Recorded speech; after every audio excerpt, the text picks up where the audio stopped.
From Hofstra University in Hempstead, New York, Cablevision's LISN presents the Long Island Class 4 Championship. Tonight, the once-beaten Seaford Vikings take on the Babylon Panthers. Well, hi again, everybody. I'm Barry Landers, along with Tom Howard. Last chance for Nassau County to gain a measure of revenge. Suffolk won the first 3 games. Tonight, Seaford trying to come up with a victory. What can we expect tonight? I think we can expect a good hitting football game. We have a Seaford team that's turned everything around. They had a broken thumb early in the year. They flipped their backs around, and they also flipped their season around at that point. We expect Babylon, a very tough, aggressive team, which had 2 losses after its first 4 games, came back after that and has won 6 in a row. Well, the Seaford Ball Club, as you said, strong playoff. They got a dramatic playoff victory. Marko Kostovic had the game-winning touchdown. He's the guy you mentioned, the quarterback who broke his thumb, came up big. He's playing fullback, doing a great job. Well, he went to fullback. You see the stats he has right there, but he's all-county 2 years in a row, all-county quarterback. Great game, a game winner with 7 seconds to go against Friends early in the year. He's a two-way player, though. He does great also, Barry, with the defensive side of the ball. He has 6 interceptions on the year, and he's joined by number 44, Estee Cartagena, in the backfield, another 1,000-yard rusher. Seaford is a ball club that likes to run the football, very effective. Speaking of running the football, on the other side, the Babylon Panthers, they run it very effectively. Surprised they got off to a slow start, but they're here in the Long Island Championship, defending their championship of last year. Well, Coach Hans Whitaker's Panthers have done a great job. They took their all-county defensive back, Justin Winter, and moved him over to the offensive side of the ball, taking the place of Dan Royal, who came to Hofstra on a lacrosse scholarship. Danny's here now, and Justin Winter has passed the ball for almost 1,000 yards and 11 TDs, but he's rushed the ball even better. 17 touchdowns on the ground. Rob Keneally and Marcel O'Neill both compliment him in the backfield. Justin, a real great student athlete and a real leader on the team. Keneally is the only returning offensive starter. Babylon has completely turned their team around, yet they're here defending their Long Island Championship. Carl Rudder returns with a chat with the coaches. Get set for exciting high school football coming up next.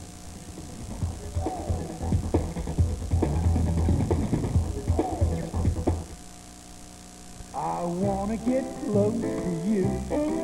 With my sure shot zoom, it's fun to do. From across the room, I just zoom and you come shining through. Get your shot with a sure shot zoom, like the new 105. There's no way I'll miss a shot like this. What a lovely close-up view. I want to get close to you. Get one of the sure shot zooms from Canon. You decided on a college. I know we talked about it, but you made your decision so fast. You know, your mother was hoping you'd pick a school that's small and close to home. Well, you're not just another number, with teachers that really care about you. But what about yourself? Do we have a good team? And of course, we want you to get a solid education. So, have you found a school like that? Sure did. At Delphi, stay close, go far.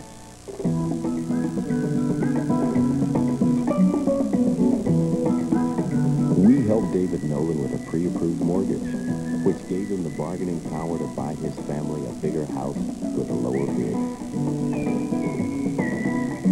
Chase Mortgage Pre-Approvals. They make every one of our 23 different mortgages even more valuable. Another way you're worth more at our bank. Chase, because the right relationship is everything. MSG Metro channels have taken over your TV. Because the greatest place on earth needs more than one channel, and we've got 3, all in a row, all about where you live. The Learning Center, traffic and weather, and the guide. MSG Metro Learning Center makes life in the tri-state area even better, with interactive, entertaining local programming to help you do almost anything better, cheaper, and faster. MSG Metro channel, 24 hours of where to go, what to know, and how to get there.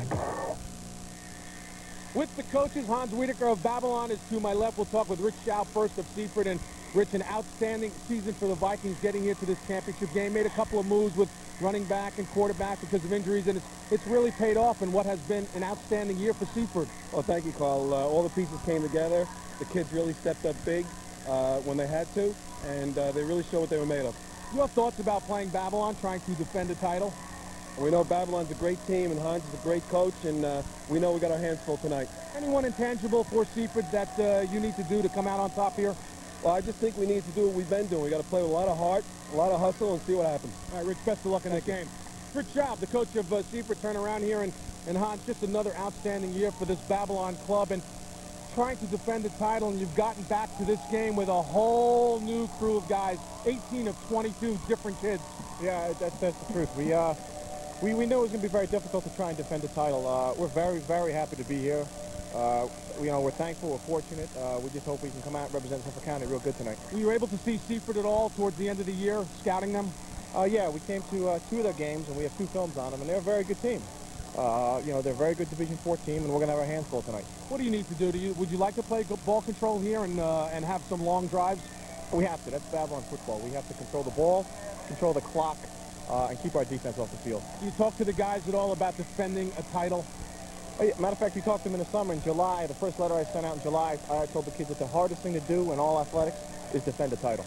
All right, well, best of luck in defending that title tonight. Thank you. All right, that's Hans Wiedeker, the coach of Babylon, and Rich Schaub of Seaford. It's the last chance for Nassau County because Suffolk has won the first 3 Long Island Championship games. This is Class 4, and it's coming up next, right after this timeout. Stay with us.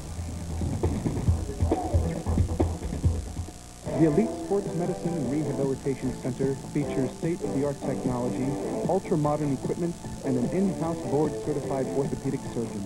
The Elite team will bring new science, technology, and perfection together. Under the watchful eye of Elite's medical staff, Elite provides physical therapy, sports training, currently running Neil Heaton's pitching program, and weight reduction programs. The Elite Sports and Fitness Center. Call 737-6767. Strive to become all you can. Lincoln's theory of revolution. The Lincoln Navigator.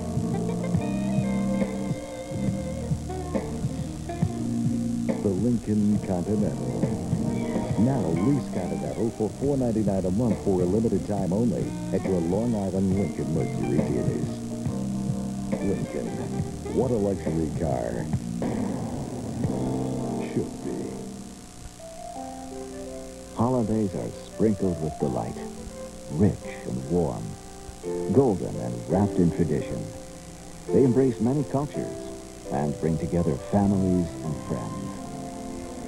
These times that bubble with cheer, these times that dance with light, these are the times we treasure most. From the King Colin family to yours, may your holidays be delicious. My prescription copay is the same no matter where I go. At my Legend Pharmacy, the personal attention I get doesn't cost a thing. I have to take 3 different medications daily, so I depend heavily on my Legend Pharmacist counselor. He's there for me. I don't like standing in line or being told to come back in a half hour or more for my prescription. That's why I go to my Legend Pharmacy. In-person at chain stores and mail-away prescriptions don't treat you like family the way Legend Pharmacies do, and our everyday low prices are hard to beat. Today's Class 4 championship game is being brought to you by Adelphi University. Stay close, go far. By Canon USA. By Elite Sports Medicine and Rehab in Ronkonkoma. See Dr. Frank Segretto. By Sparrows. By J.J. Newman. And by Cablevision. Barry Landers, Tom Howard, Carl Reuter.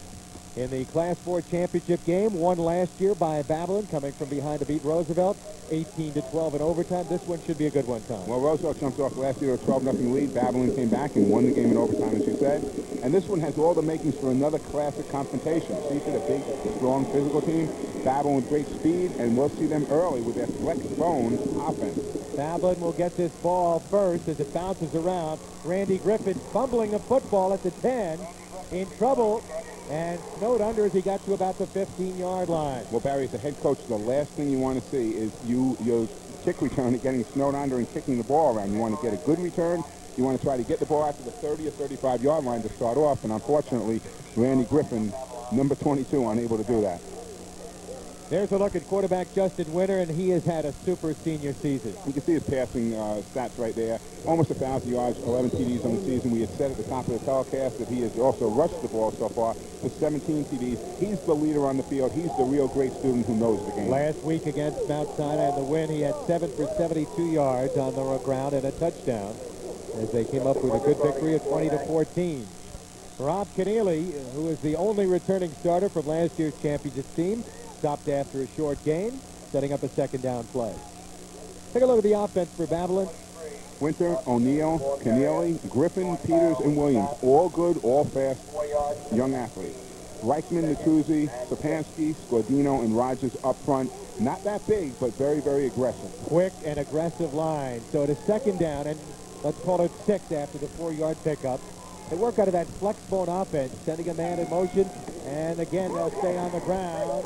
And carrying the football is the quarterback, Justin Winter. Andy Monaco came up to make the stop as he crossed to the 22-23-yard line. I guess how they handle the running attack is going to be a key for that Seaford defense. Certainly. You can see that defense up front, Adler, O'Brien, Padula, Monaco, and Farrell. Good, strong, physical. 2 real good linebackers in Cartagena and Laguna.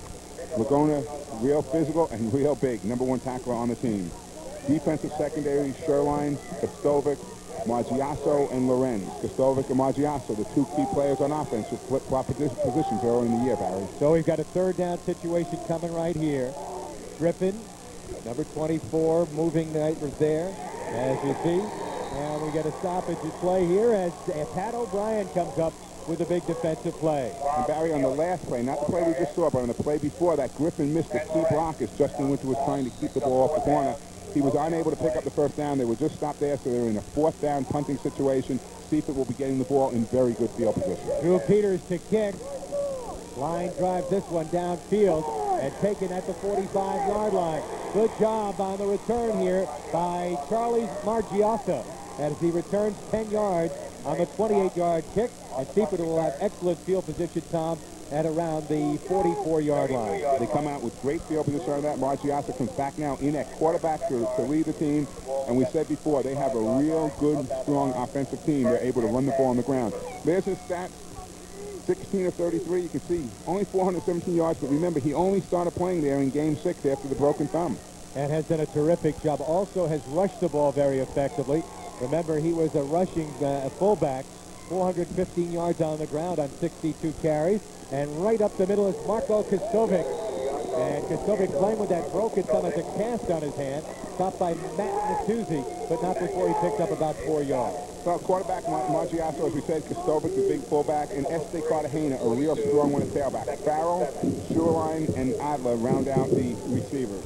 O'Brien, Monaco, Laguna, Carpenter, and Padula, the line up front. If they go to the air, Farrell's the guy they'll throw to. He's had 21 catches. And Cartagena's gained almost 1,100 yards, Tom. Keep an eye on him, number 44. Well, he's the man they want to get the ball to.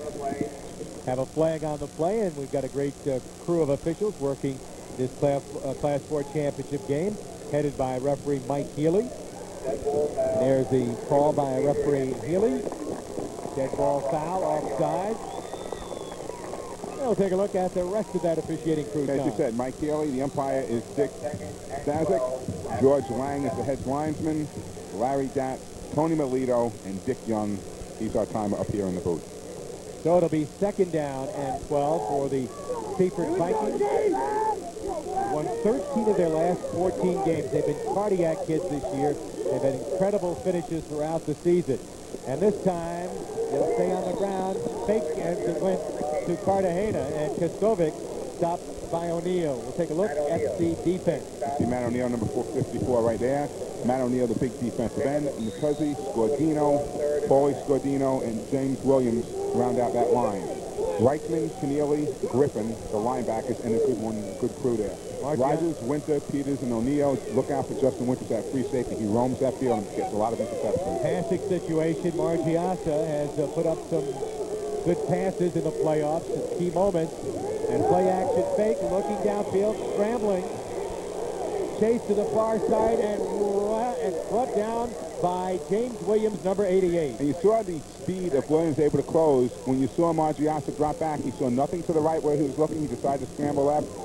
James Williams closed on him. You take a look here. There's a little play action pass. Looks down the field. Receiver's covered. He's getting pressure, so he says, hey, let me scramble to my left. James Williams all of a sudden starts coming back and puts on the speed. He comes on like a truck and makes the hit. James Williams, one of 5 varsity basketball players on this football team. Good kick by Mike Condren. And did it go out of bounds? Looked yes, like it went in the end zone. It went out of bounds. Boy, I'll tell you, that's a 46-yard kick. Are they going to line it up at the 1? Boy, at the I'll tell half-yard you. line. What a kick to pin Babylon. I don't know if we get a better angle than that. It sort of looked like it went right on the inside of the pylon to me, but again, I'm a mile and a half away up here. The referees are right on top of the play, but they spotted the ball on the half-yard line. We'll get another look at this. If you watch the ball coming down, it's hitting, it rolls, and if you see, excellent call behind the pylon. It doesn't get in the end zone. It's out on about the half-yard line. You can't get a better crossing corner than that. I don't know if Bill Parcells is across the street working late tonight, Barry, but if he is, you ought to come over here and look at this kicker. Wow, what a kick. Griffin will line up wide to the left as a wide receiver.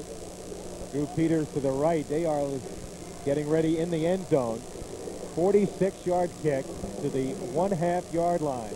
And this is where you want to play offense on defense. You want to drive Babylon back into their own end zone. You want to have everybody in the kitchen sink coming at it right now. You know, and all, I'm sure, going back into their own end zone right now, Hans Whitaker's going to say, hey, we got to get positive yardage. Lineman, you got to go toe-to-toe. We got to drive out of here. We got to make things happen. We can't have any mistakes down here. You see right there. Official timeout right now, Tom. Apparently there's an injury. Well, Charles Maggiato is over there. You can see his thumb. He's getting a little tape. He probably had blood on it. You can't play with blood on the football field. He had a little blood coming out of his thumb, so they just covered it up. And Seaford forced to call a timeout. Well, if he doesn't get it done immediately, within a couple of seconds, they do have to use the timeout, and it's definitely worth it at that point. Tom, this Babylon club plays that flex bone. How tough is it, you haven't seen it, to defend that kind of offense? Well, I think because of the athletes that Babylon has, it's a very tough thing to defend. Justin Winter can just work magic out of the quarterback position. Remember, he took over last year for Danny Royal, who led the Panthers to a Long Island Class 4 championship. Danny now at Hofstra, Justin, the defensive player, came to the offense this year. Hans said, hey, I'm going to move him over. Coach Whitaker moved him to offense. He's done a great job. Big fullback, Robbie Keneally behind him. And transfer student from North Babylon, Marcel O'Neill, fills in great at the tailback position. O'Neill has done an excellent job, and they'll stay on the ground right here for a very short gain. They went over their big lineman, Matt Natuzzi. Matt, 6'1", 200 pounds, is the biggest lineman on the offensive line for Babylon. They decided to give Rob Keneally, the 5'10", 180-pound senior, their tough fullback, the ball behind their best lineman. So Keneally picks up short yardage, punches out a couple, and now Winter hustles into the huddle, coming from the sideline. 2-yard pickup. You see the time remaining in the scoreless first quarter. 2nd and 8. Winter has Randy Griffin in the backfield with him. They line up with a wing to the right side, and they'll stay on the ground. Griffin trying to bang his way out. Gets maybe to the 4. And as you said, Tom, for Seaford, this is offensive territory. If you could make a stop here, you're going to get the ball maybe at the 35-yard line. Absolutely. You have to do everything you can to either force them to pass what they don't want to do deep down in their own territory by showing a 9 or 10-man front, or by stuffing them back into their own end zone, picking up a safety, or making them punt with the ball inside the 5. And that's where they are right now. It's 3rd and about 7 yards to go. They're inside the 5. The most they can get right now, if you see, for to say they can get out to the 5. We don't want to give up any more. Big play coming here as they work from the 3-yard line. Griffin taken down, and got maybe to the 6 by that tough Seaford line as they stuff the middle of the line right there. And you see the last player getting up, number 15. And that was a fine play by Keith Adler, the defensive end. And Keith's defensive end, 6'2", 185. He's junior. He's very aggressive. He did his job right there. And you'll see now Babylon punting deep from their own end zone. Drew Peters punting deep from the end zone. Margiosa is back, shanked it off the side of his foot. Let's see if it gets a good bounce, and it does. Up to around the 40-yard line. So not a bad kick with no return. It'll finally die at around the 41-yard line. Still great field position, though, right now. It's a 38-yard punt. And Seaford will take over, 1st and 10 on the Babylon 41-yard line. So they're in great field position right now. They have to start putting together an offensive drive. They're in 4-down territory if they get 1 first down, Barry. So they only need 3.5 yards on the carry in this first series and 2.5 yards on the carry after this first series. Well, look for Charlie Maggiaso to run the football against Cold Spring Harbor when they opened up a 17-0 lead. He had 87 yards on 17 carries. He was originally the fullback, and as we said, switched positions. This time they go to Kostovic, and look at him blast his way, cuts to the outside, down the sideline, 15, still going, and out of bounds inside the 10 and around the 8 or 9 yard line, taken out by Randy Griffin. But Marco Kostovic, the all-county player 2 years in a row, shows he can run as well as throw the football. And Barry, you can't hand tackle. You see right there, Hans Whitaker concerned because there was hand tackling on that. You can't hand tackle a runner like Kostovic. Watch here. Margiasso just hands off. Kostovic up the middle, following number 50. That's Matt Padula. Cuts to the outside, and you'll see right there, number 83, Drew Peters, just trying to grab at his shoulder. He can't hand tackle.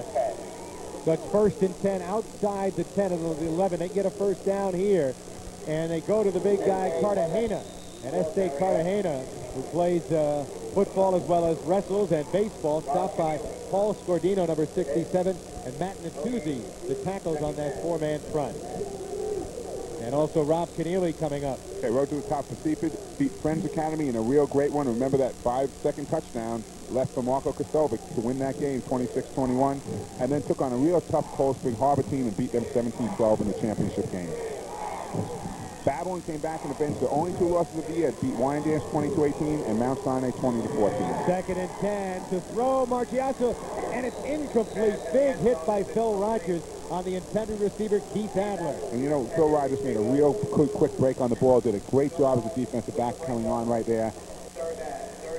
Broke up that possible completion for a touchdown. You see here as Margiasso drops back, delivers the ball on the money, but watch Rogers step right in front and break it up.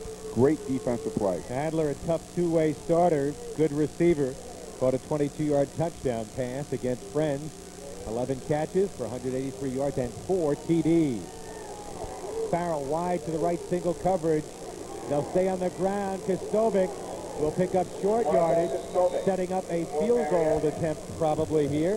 Natuzzi and Keneally combining on the stop.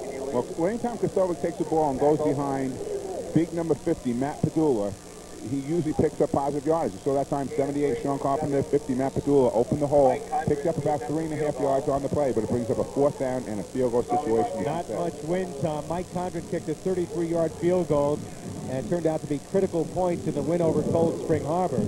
25 yards here. Out of the hold of Margiasso, the snap, ball down, the kick up, and the kick is good. So Mike Condren puts them on the board. They take advantage of the good field position set up by the strong defensive stand, and Seaford jumps off to a 3-0 lead with 4:30 to go in the first quarter. Well, this may be the first time this weekend we see a Nassau team take a lead on a Suffolk team. Whether or not they're going to be able to hold it, I'm not sure, but they got the lead right there, and they're going to try to protect it. So Mike Condren, the senior, puts points on the board. He's got a strong leg, and Seaford draws first blood in this Class 4 championship. And it's been a championship that has seen Suffolk win 3 games, Nassau win 3. Island Trees and Bethpage won back in 92 and 93. Island Trees beat Mount Sinai in overtime 8-0. Bethpage crushed Southampton 41-6. And that was back when Bethpage was in Conference 4. They moved up to Conference 3 the next year and won a champion, lost to Comstock the next year and that, but they and North Babylon, the only 2 have won conference championships in 2 different classes. Harborfields won the next year 6-0 over Manhasset in 94. Carl Place with that great Allie White running back. Yep. Beat Harborfields 33-7. Then it was Harborfields coming back to beat Manhasset in 96, 21-13. And this Babylon team winning, coming from behind to beat Roosevelt 18-12 last year in overtime. So here we go. Condren kicking off. Griffin will watch this bounce. He had trouble the first time. This time at the 15, at the 20. The speedster right up the middle and carries to the 34-yard line before he is taken down on a nice return by Jason Nolan. And we'll go to Carl Reuter down on the field.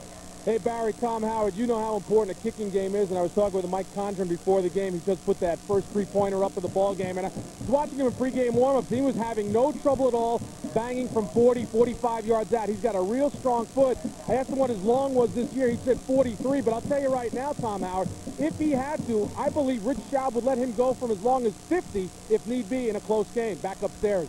All right, Carl, thanks very much. Kicking could turn out to be key in this game. Marcel O'Neill, first time we've had a chance to watch him run. About a 4-yard pickup. And the junior, who's a track star, stopped by Andy Monaco after a 4-yard gain. Okay, take a look at the last drive here. 4 plays, 33 yards. Only took 1 minute and 30 seconds for Condren to kick that 25-yard field goal. Seaford able to move the ball. We saw now Babylon coming right back. Nice run just there by Marcel O'Neill. There's Hans Whitaker with the white Steelers hat on, an ex-Pittsburgh Steeler back in 85-86. Of course, he played for Syracuse with a lot of Long Island players. Don McCauley and Ted Gregory, to name a couple. out of East Iceland. Here's good job by Griffin to hang on to that pitch. But look at the pursuit by Seaford as he's run down. Keith Adler from his defensive end position showing good speed, fighting off a block and making the stop. Keith Adler doing a good job hand fighting the block, able to fight off the block and still grab the jersey and pull down number 22, Randy Griffin. Take a look right here. Keith fighting off the block. Gets Griffin by the jersey. He's able to pull him down. As you see, number 5 closing in. Marco Kostovic. Working out of the eye right now. O'Neill going in motion on 3rd and 6. Rolling right, Winter. Hit as he throws. It's complete to Marcel O'Neill. First down and knocked out of bounds.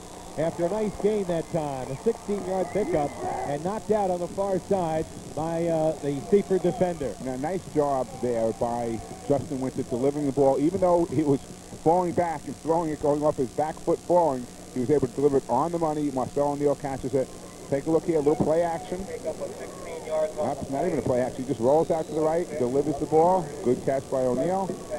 And O'Neill picks up the first down. Babylon on the move. Shane Sherline on the stop. So it is enough for the first down. 46-yard line. 1st and 10 for the Babylon Panthers. 2:55 to go in this quarter. See the record right there of Babylon, 23-5 over the last 3 years. Great record. This is Keneally banging his way to around the 41-yard line. Keith Adler on the stop, about a 5-yard gain. And Rob, a real tough bruising runner. He's been an all-county player. Plays terrific on the defensive end of the football as well.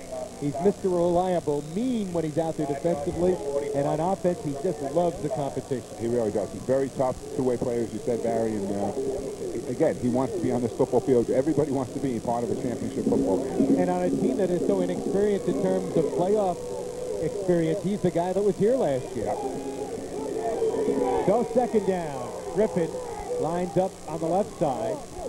And as they work out of that flex bone. And on the option, keeping Winter. Nice cutback by Winter. Has the first down and then driven down as he got to the 34-yard line. And you see what Justin Winter does best right there. He's able to run the ball, keep his wits about him when he's getting hit. He comes to the sideline right now to get the play from Coach Whitaker. But able to cut back, very aggressive, makes good decisions, and has great athletic ability. You saw it right there. Shane Sherline, again, the quarterback coming up with the stop. So Babylon taking over deep in their own territory, moving up after the kickoff, following the field goal. 1st and 10 at the 32-yard line. Drew Peters lines up wide to the bottom of your screen, just out of the picture. And this time they go inside, and Marcel O'Neill is stopped after a short game. The transfer from North Babylon picks up 2. Andy Monaco and Mike Ragona. Okay, we're going to go back to the last play right now, Barry. And take a look at Justin Winter's run. Watch how he protects the ball. He's coming with the ball, okay? He protects it. That happened earlier in the playoffs here. No, not even close. By a whole foot. And as Bill said earlier, this could be a defining moment in the game because right now, instead of it being 1st and 10 inside the 20-yard line, Babylon is taking over. What Babylon does on this drive offensively, what Seaford does on this drive defensively is really key right now. 3rd quarter always seems to be huge in games that are this close. So let's see what the Panthers do, taking over at their own 20-yard line after their defense stiffened. Official timeout for the moment. Justin Winter will take over here. Winter has carried the ball 5 times for 18 yards. 5 for 5 passing in that first half for 53 yards. 4 of those going to O'Neill. They'll stay on the ground here, and Keneally will bang it out, maybe back to the line of scrimmage. Good surge by the defense right there, Tom. Well, good surge by Robbie Keneally, too, taking the ball, trying to hit, spin, but the defense comes in, and a swarming defense it was right there. Number 1, Sean Farrell leading the charge. Number 70, Andy Monaco coming in and helping out, and then a swarm of Vikings following up. There you see Andy Monaco, the 190-pounder, 3-year starter, excellent student. And now it is 2nd down, and let's call it 9. This time they send Marcel O'Neill, a dangerous receiver, out to the near side. Single coverage against Margiasa. Winter throws to the right, quick pitch, and it's going to complete to Drew Peters. And he'll get the first down across the 30-yard line. And, Barry, it's a key right now. Number 66, Mike Lagona, the number 1 tackle on the team, is out of the game. Okay, number 55 for Seaford right now has come into the game. We can't find his number, but 66, Mike Lagona, who's their leading tackler and their best linebacker, is out of the game at this point. That is a costly loss for Seaford. Drew Peters is their go-to guy. 25 catches for 431 yards. So when Babylon goes to the air, he is the guy they look for. 7 touchdown catches for Peters. Just a junior. And we'll keep an eye on him as they go to the air. Here is Marcel O'Neill slipping one tackle and dragged down on the far side after he picked up some yards. Sean Farrell, number one of the tacklers who got there quickly.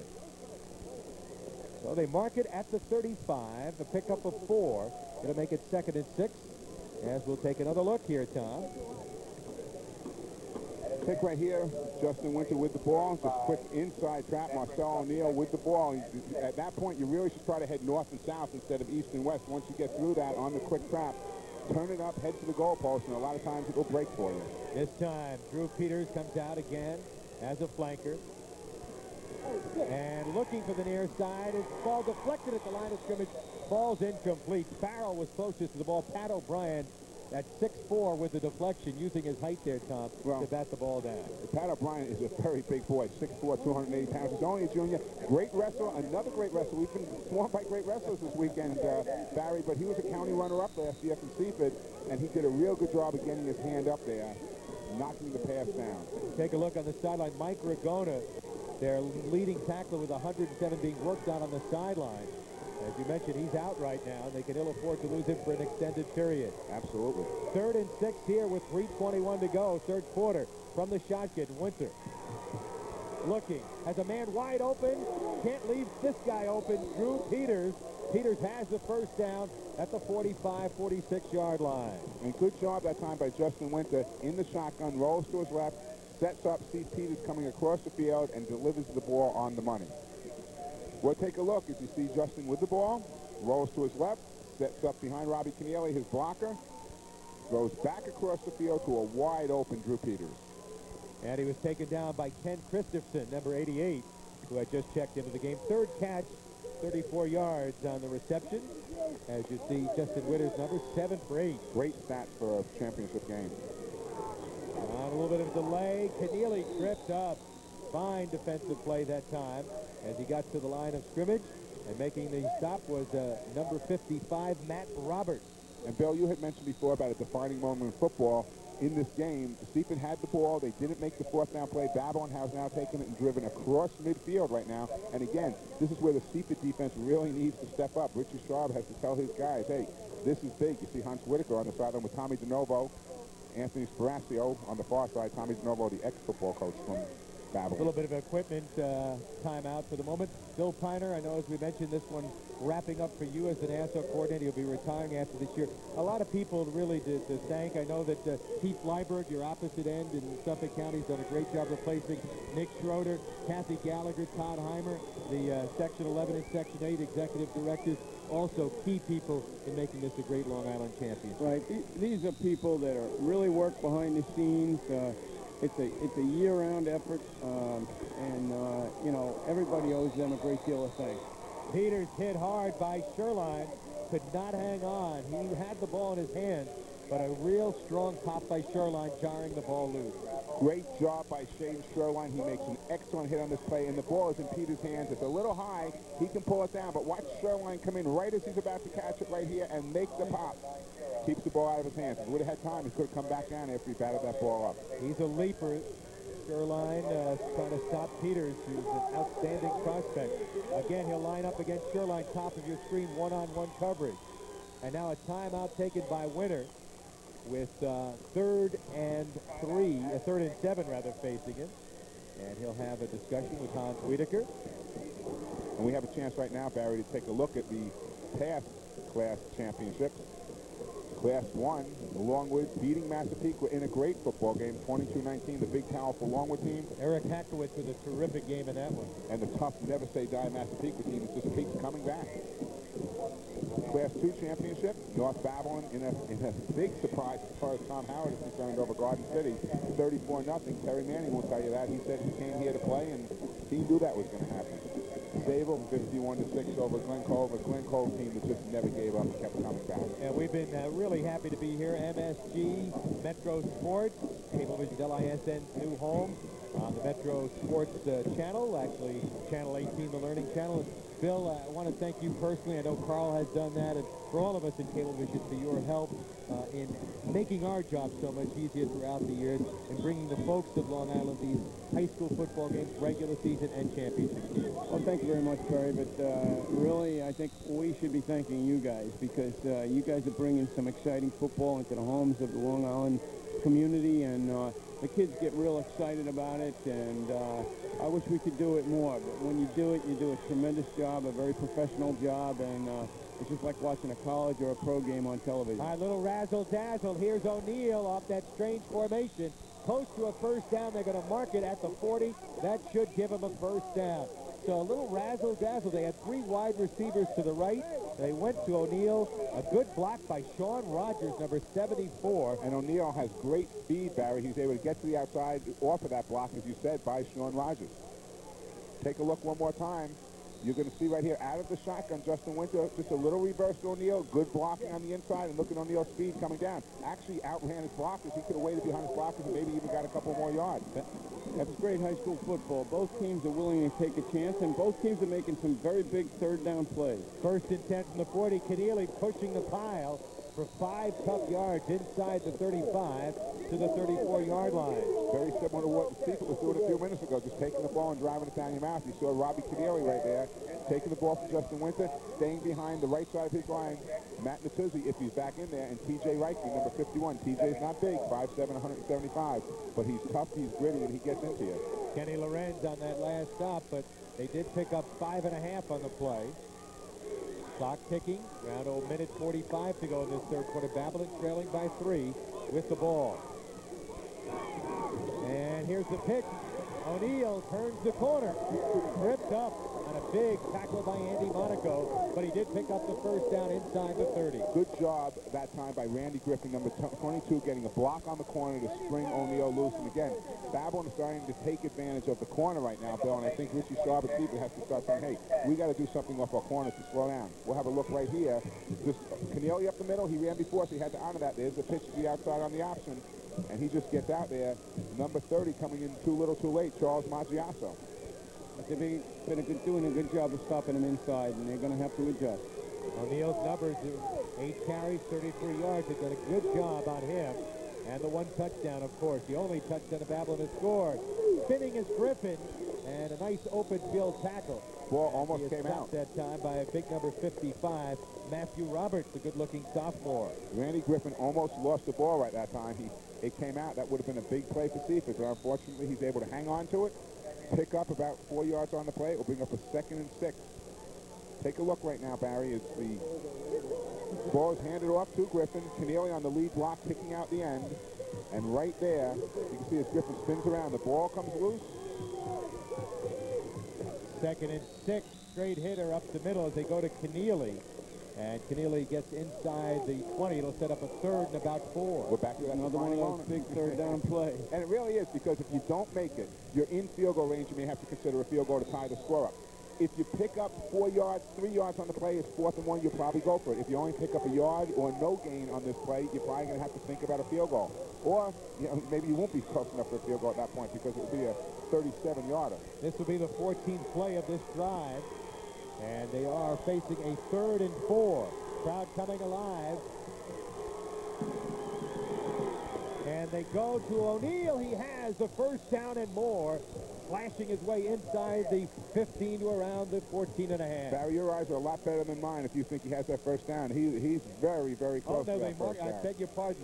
I was looking for it, Tommy.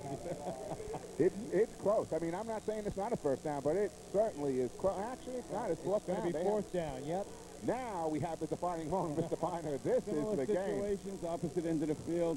Bill, thanks for joining us. That's the end of 3. Bill Piner leaving us. We'll be back for what should be an exciting 4th quarter. You're watching Cablevision LISN on MSG Metro Sports.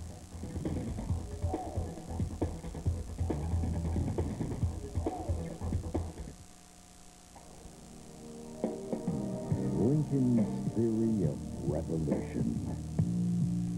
The Lincoln Navigator.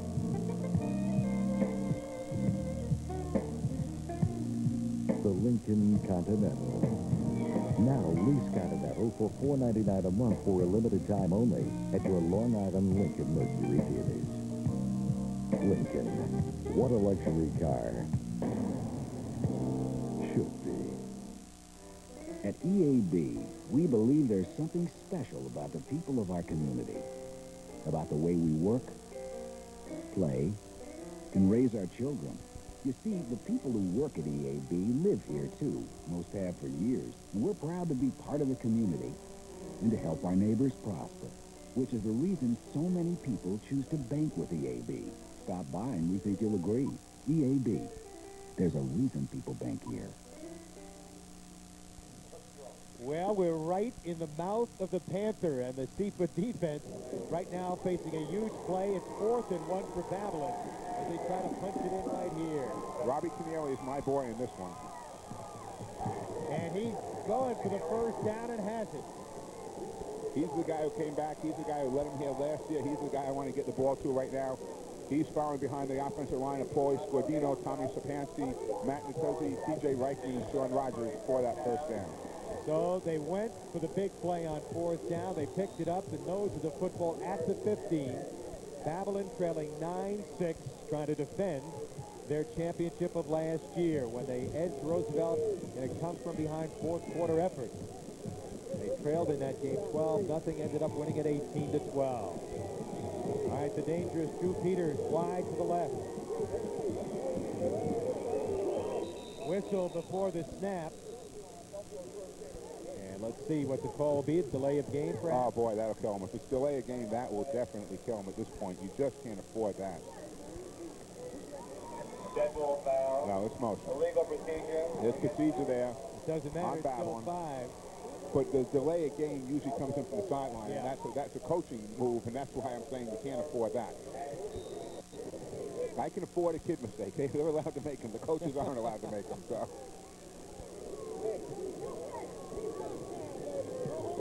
You see there, 2 for 10, even on penalties, even on first downs, even on everything. It's a very well played, very even game. 6-9 the score. Seaford with the 9, but Babylon driving. And Justin Winter facing a 1st and 15 call. Let's see if he goes to the air. Stays on the ground. Griffin trying to turn the corner. Oh, Kostovic with a huge play. And Adler helps finish him off. Kostovic would deny him the corner there. And Barry, think about it, okay? Your 1st and 10, the ball is on the 15-yard line.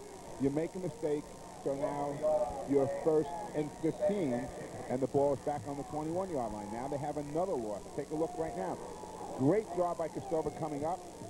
Randy Griffin to the outside. Kostovic coming around, tackling him, wrapping him, driving him, gets help.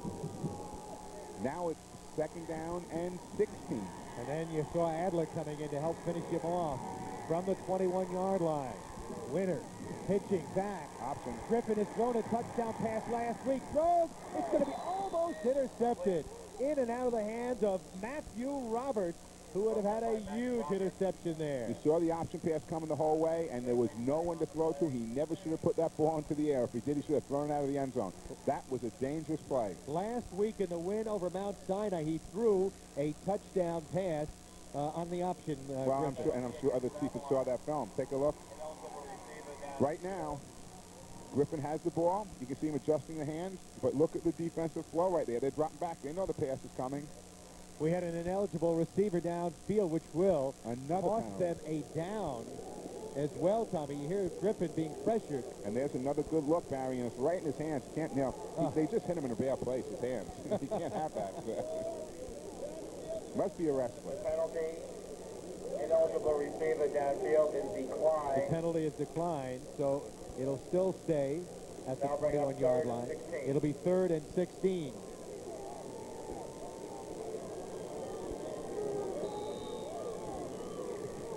See the time remaining, 10:17 to go here in the 4th quarter.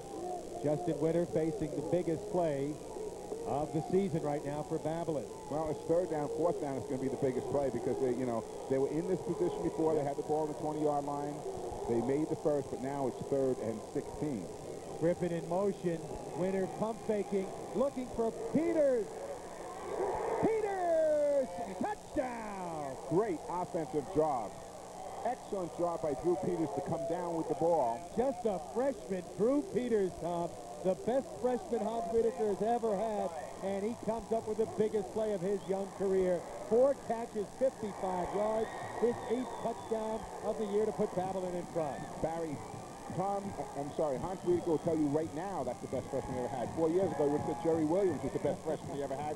Jerry, redshirting now at Syracuse, the big offensive lineman, led the team last year here. But with that touchdown catch and that lead right now, Drew Peters is the best freshman he's had. And Peters will attempt a very important extra point to give him a 4-point lead. Ball is blocked.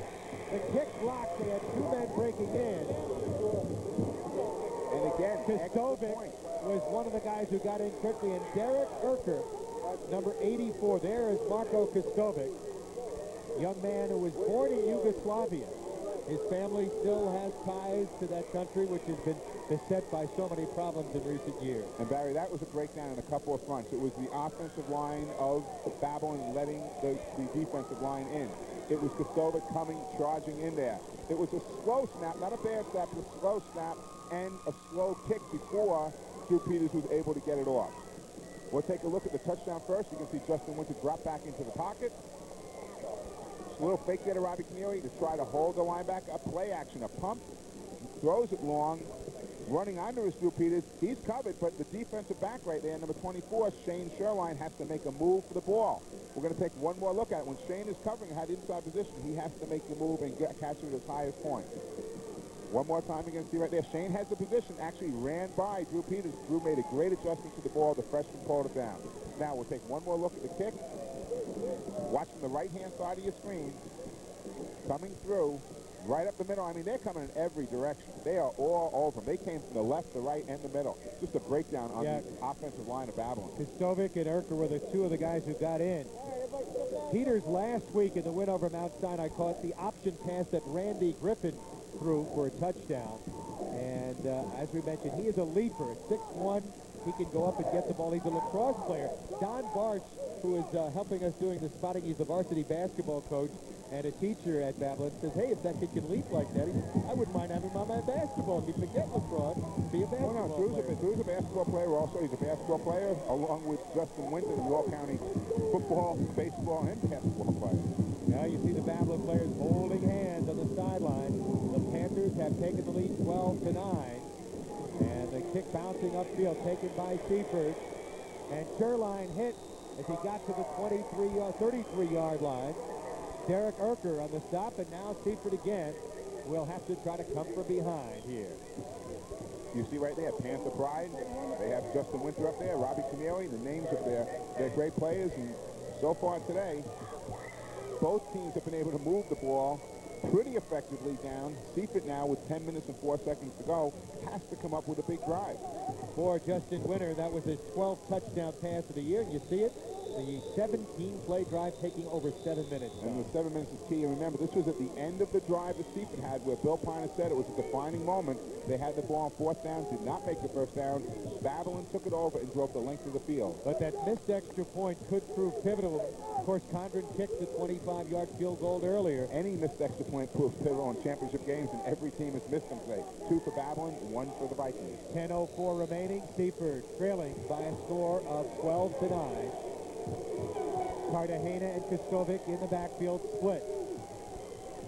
And a little razzle-dazzle play. This is Sherline coming around on the run. That's just called a counter crisscross out of the wing team. Delaware, the Delaware wing team playbook has that as one of their basic plays. You hand off to the back on one way, and it's reverse. Back in the old days, Barry, when you and I used to play ball, we just called out a reverse or a double reverse. Take a look right here. It's an inside handoff. Now watch the inside handoff of Kostovic. Guards are both pulling back to the left. Good jump right there by Sherline. So he picked up a good gain on the play, and they'll try to pick up the 1st down with Cartagena close. Had to get to the 45. Let's see where they mark the forward progress. Looks like he may have it. Well, it looks like he had to get just over the 45, and I think he's right on the 45, so maybe 3rd in inches right now. Yeah. Oh, they say no. They give him the 1st down. Eagle Eye Hal Sass working up here along with Andy Slauson. Hal doing another great job as our stat man. Andy Slauson spotting along with the Babylon basketball coach, Mr. Barsh. So here we go. Sherline lines up wide to the right at the top of your screen. A fresh set of downs from the 45 for Seaford. Margiasa to throw. In trouble. Gets away. In trouble again. Avoids a sack. And finally driven out of bounds. Boy, had a couple of guys zeroed in on him. T.J. Reichman was one of the guys who almost got him. He got away from him, and then finally Matt O'Neill. What a play to get back to the original line of scrimmage. Take a look one more time. You're going to see the pressure in his face as he gets away. But no block right here. Watch to the right of your screen. Marco Kostovic is supposed to block this first man. Missed the block. Reichman's in his face. Next man's in his face. He outruns Paulie Scordino down the sideline before he gets hit by Robbie Keneally. Keneally finally stopped him. So it's 2nd and 10. Stay on the ground here. Kostovic gets to midfield. It'll be 3rd and about 5. Marcel O'Neill on the tackle. And really important right now that they get the best yardage they can on the next play. But if they don't make the first down, Barry, it's not critical. 8 minutes and 42 seconds to go. Ball on the 45. You punt it. You bottle Babylon up. Babylon's not going to throw now because they're leading the game. So you can bring the guys up and you can get the ball back in good field position with about 4 minutes to go for that final drive. Ron Whitaker hoping his defense can make a big stand here. Clock taking a long time to get this play in. I'm almost at the point where, as an offensive, I'm not an offensive coach, as a coach, I'm saying, if I don't make this first down, it doesn't bother me because I'm going to come back later. Margiasa in trouble, will not get the first down. Chased down by Rob Keneally. Shy of the first down by about 3 yards. Now you punt the football in this situation, you bottle Babylon up, Babylon doesn't put the ball in the air, and you make sure that you hold them there so you get the ball back in about the same field position they are right now, the 48-yard line, with about 3 minutes to go, so Babylon has no chance to drive at the end of the game. There's Richie Sharp over there saying, come on, guys, let's go. He knows where it is. Let's see what the call is, though. He didn't send his punt team out. I'm a little concerned about that. Well, remember, Mike Condren kicked one 46 yards, pitting Babylon back to the half-yard line the first time. They will not punt here on a second time. Don't jump offside Babylon. 4th and 3. Margiasa to Kostovic. And the captain gets the first down to the 41-yard line. A bruising 7-yard run off the left side of the line. Off the who? Matt Padula and Sean Carpenter. I tell you, that's a gamble by Richie Sharp. Give him credit for doing it. I would not have called that play, but he did. He got the first down, and now they're able to move the chains and keep the clock going with 7:22. 12 carries, 82 yards. Not bigger than this one, Tom. Take a look at this one more time. Watch the line take off, get into the men, driving back. Kostovic able to bow ahead, keeps his head up, rumbles ahead, 6 yards and a first down. Ball at the 41, 7 minutes to go. Once again, they'll stay on the ground. Cartagena take it down at the 38-yard line. A 2-yard gain. And Matt Natuzzi back in after that injury on the stop. Let's give him a gain of 3 and make it 2nd and 7. Tentative running by S.J. Cartagena on that last play. You have to, at this point right now, you have to say, I want the football. I'm the guy who's going to win this game and really start barreling into people. He's had 2 big playoff games, but has not been a major factor. Young man has over 1,100 yards rushing.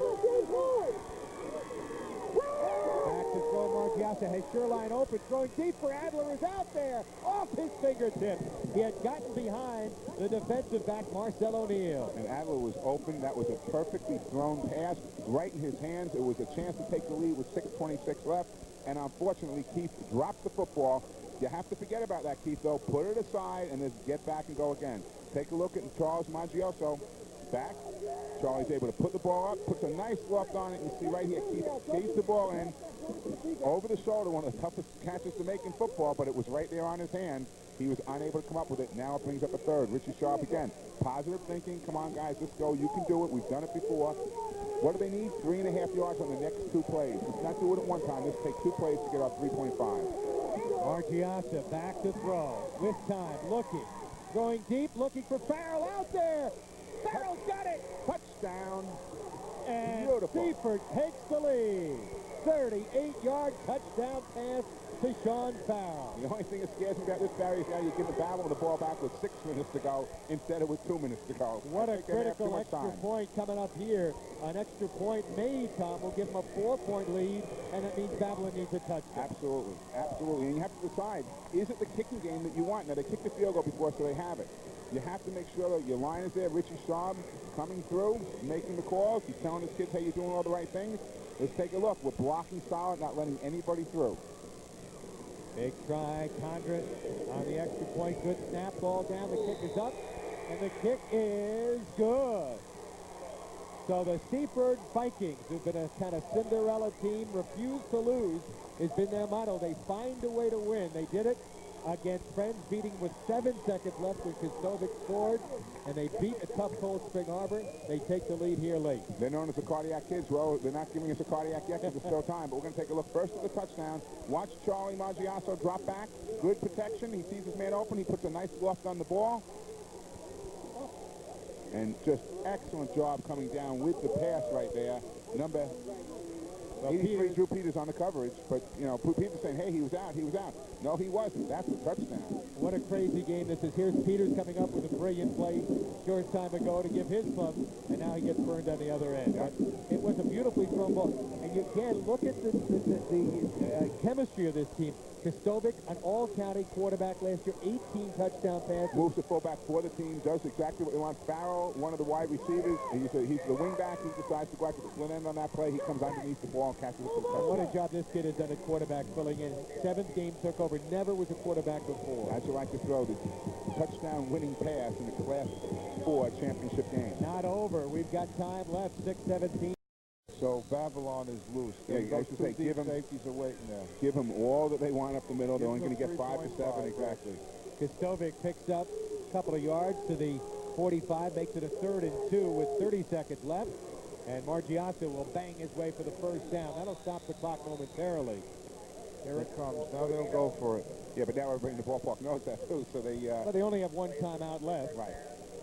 So they're up near midfield at their own 49-yard line. Now Babylon's playing. It looks like they're playing a 2-deep zone. They're sitting back there, so it looks like they're going to have the flats open. Well, they'll try to throw underneath that and hope the back can break it.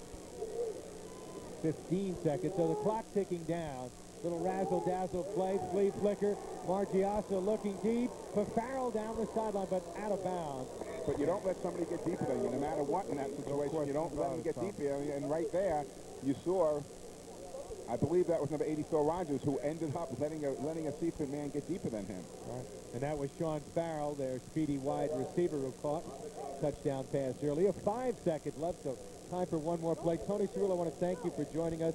You've been a great credit to high school football in Suffolk County, and we're certainly going to miss you at the Elwood School District. My pleasure. You guys do a great job. Keep it up. All right. Tony Cerullo, former John Glenn coach in the 70s and 80s, and athletic director at Glenn, one of the fine small schools. They've had great tradition in basketball, soccer, and football over the years, Tom Howard. It's a nice school district, not far from where I live. Absolutely. And the wrestling program is coming around right now, too. So they have some great athletic talent up there. So clock stopped here with no timeouts remaining as Seaford will try one more play here, maybe a Hail Mary, hoping to maybe get a pass interference call or something. Well, you know, the way I look at it, pass defense is 3 things. It's holding up the ends, it's playing back defensively, and it's also putting a rush on. I think you need to put the rush on right now and get in Charles Maggiasso's face. You want to make him pass quickly. You don't want to give him time to throw a 30 or 40-yard pass in the air. You want to make him throw immediately. Tom, have you been surprised at how much Seaford has put the ball in the air? Yeah, I think so. I think they're a better running team. But, you know, again, you've seen Marco Kostovic, who was the quarterback now, go to the receiving position and do very well catching the ball. All right, they'll go deep, looking downfield. Farrell with a diving attempt, incomplete. And half would have ended anyway on that play. What an effort by Farrell at the 6-yard line. Well, it's too bad because they had no more timeouts, so even if he would have caught that, it is no time left on the clock. But even if there was a couple of seconds, they wouldn't have had enough time to get the field goal. Margiasso is showing that he can really air that ball out, Tom. He certainly can. I think that's something that Hans Whitaker and the Babylon Panthers need to talk about in the locker room. At halftime, they're down by 3 points, but they are not far from out of it. We've got a good one at halftime, the Class 4 championship. The Babylon Panthers trail the Seaford Vikings by 3. And you're watching Cablevision's LISN on MSG Metro Sports.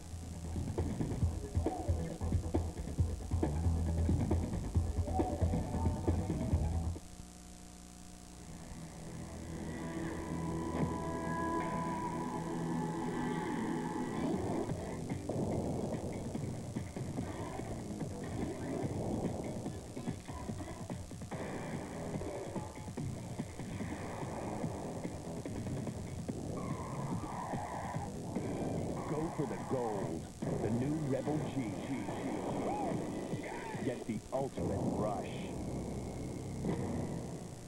When I was ready to buy a diamond engagement ring, people tried to give me advice. There was a lot I didn't know, things like misgrading and laser drilling, things that can really affect the value of a diamond. You want my advice? Stop by Fortunoff and pick up their free Diamond Buyer Survival Guide. Read it. It tells you what to look out for. I chose Fortunoff as the place to buy a diamond. But even if you don't, get the guide. Fortunoff, the source for diamonds. At EAB, we believe there's something special about the people of our community, about the way we work, play, and raise our children. You see, the people who work at EAB live here, too. Most have for years, and we're proud to be part of the community and to help our neighbors prosper, which is the reason so many people choose to bank with EAB. Stop by and we think you'll agree. EAB. There's a reason people bank here. It seems no matter where you live, the problem is this. Innocent people, injured, killed, their lives shattered, cut short by the senseless act of a small but deadly portion of our society. Drunk drivers, people who choose to drink and drive. Don't drive drunk in Nassau County. Ask your friend to take you home. If you don't, my friend will. We are at halftime of the Long Island Class 4 Championship, and right now the Seaford Vikings by 3 over the Babylon Panthers, now joined by the Lawrence Athletic Director and soon to be the new Nassau County Football Coordinator, Pat Pizzarelli, taking over for Bill Piner. And first of all, Pat, congratulations. I know it's a job that's been well done for many years, and those are some real tough shoes to fill when Bill Piner steps down. You're absolutely right, Carl. Hopefully I'll just continue the great tradition that Bill has started. You know, about 7 years ago, with his vision and that of Nick Schroeder's, he's brought the Long Island Championship here to Long Island. And it's been great for football, and hopefully I'll just be able to continue that. Pat, how much have you shadowed Bill over the last couple of years since you were named? I mean, getting to know all the, I guess, the nooks and crannies? I've been in Bill's back pocket, you know, going to meetings, sitting down with him. The last 2 years I've been in every playoff game in Nassau County.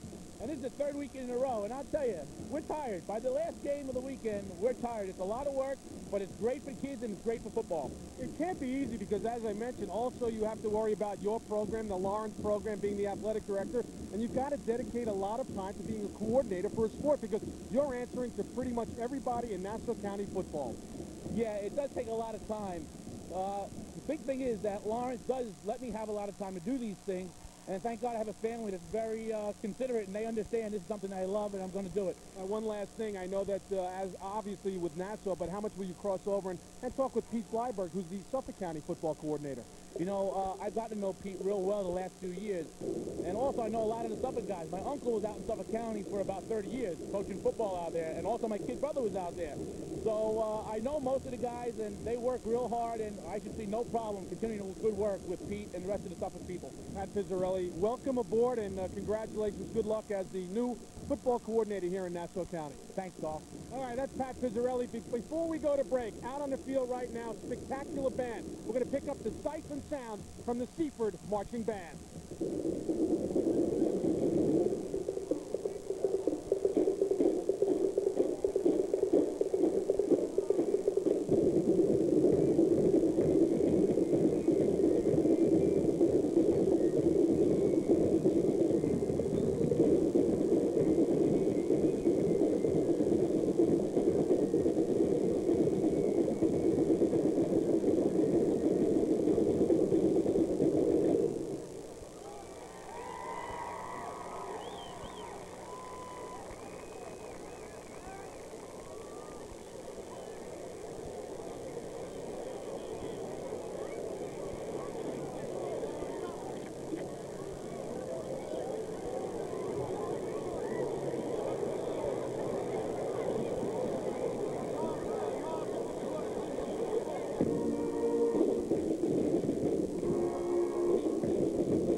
and doesn't just kill drunk drivers. Next time your friend insists on driving drunk, do whatever it takes to stop him.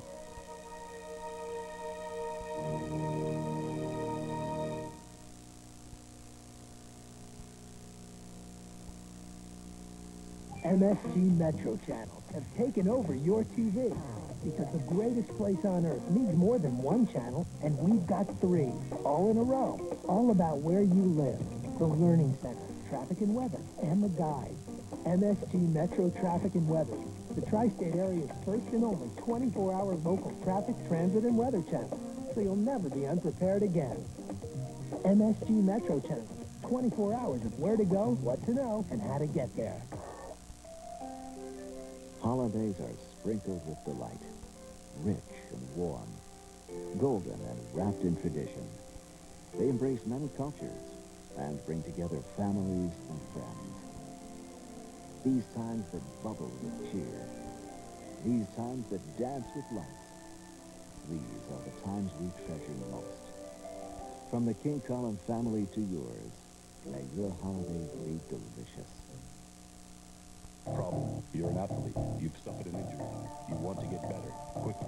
Elite Sports Medicine and Rehabilitation. At Elite, you're guaranteed to see a board-certified orthopedic surgeon. Your rehabilitation begins in our technologically advanced therapy center and advances to our fitness facility with its own indoor sports complex, batting tunnel, wrestling mats, basketball hoops, and volleyball courts. Get back to your sport safely and quickly under the supervision of Elite's doctors, physical therapists, and athletic trainers.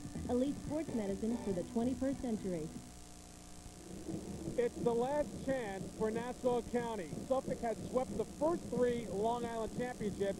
Right now, Seaford holding on 9-6 over Babylon, and Tom Howard, like the Massapequa-Longwood football game, this Seaford-Babylon football game is a whale of a game. It certainly is. It's good hitting. It's tough defensive football. It's what championship football is all about, except they're moving the ball a little bit too much on offense as far as I'm concerned, but they're moving up down the field, and it's a real close one. They are moving the ball up and down the field, but nobody really able to really punch it in as many times as we've seen some of these other Suffolk teams score points this weekend. No, they really haven't. But again, 9-6, I don't know, both teams are going to make adjustments at halftime. They'll go in the locker room. Hans Whitaker, I know he's talking to his club right now about how they can get it in, and maybe Justin Winter try to keep the ball down a little more. He's pitching the ball on his option a little high. On the other side, Richard Sharp is over in the locker room with the Seaford Vikings, and he's saying, hey, guys, we're big, we're powerful, we can drive the ball at them. Take a look at the halftime numbers on the board. 9-6, as I mentioned, Seaford on top, and let's take a look at the numbers, and it's pretty even. It certainly is. You see 118 total yards to 102 total yards. I mean, right down the line, the numbers are very, very close. Each team has 6 first downs.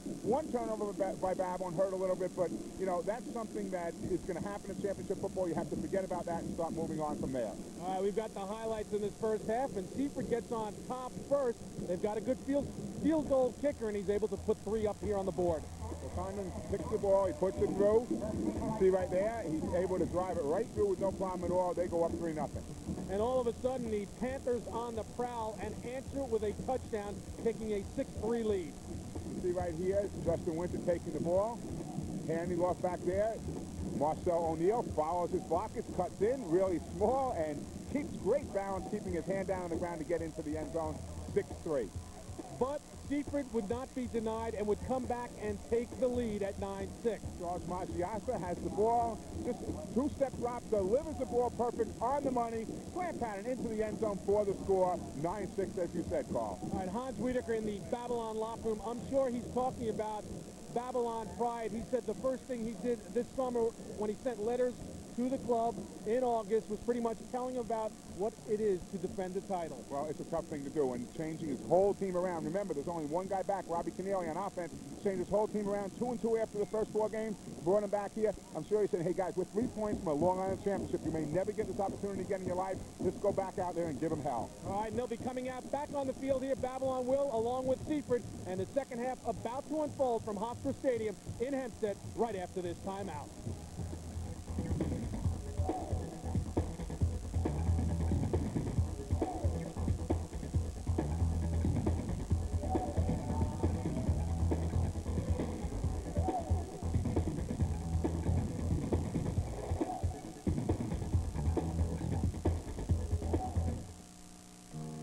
You decided on a college.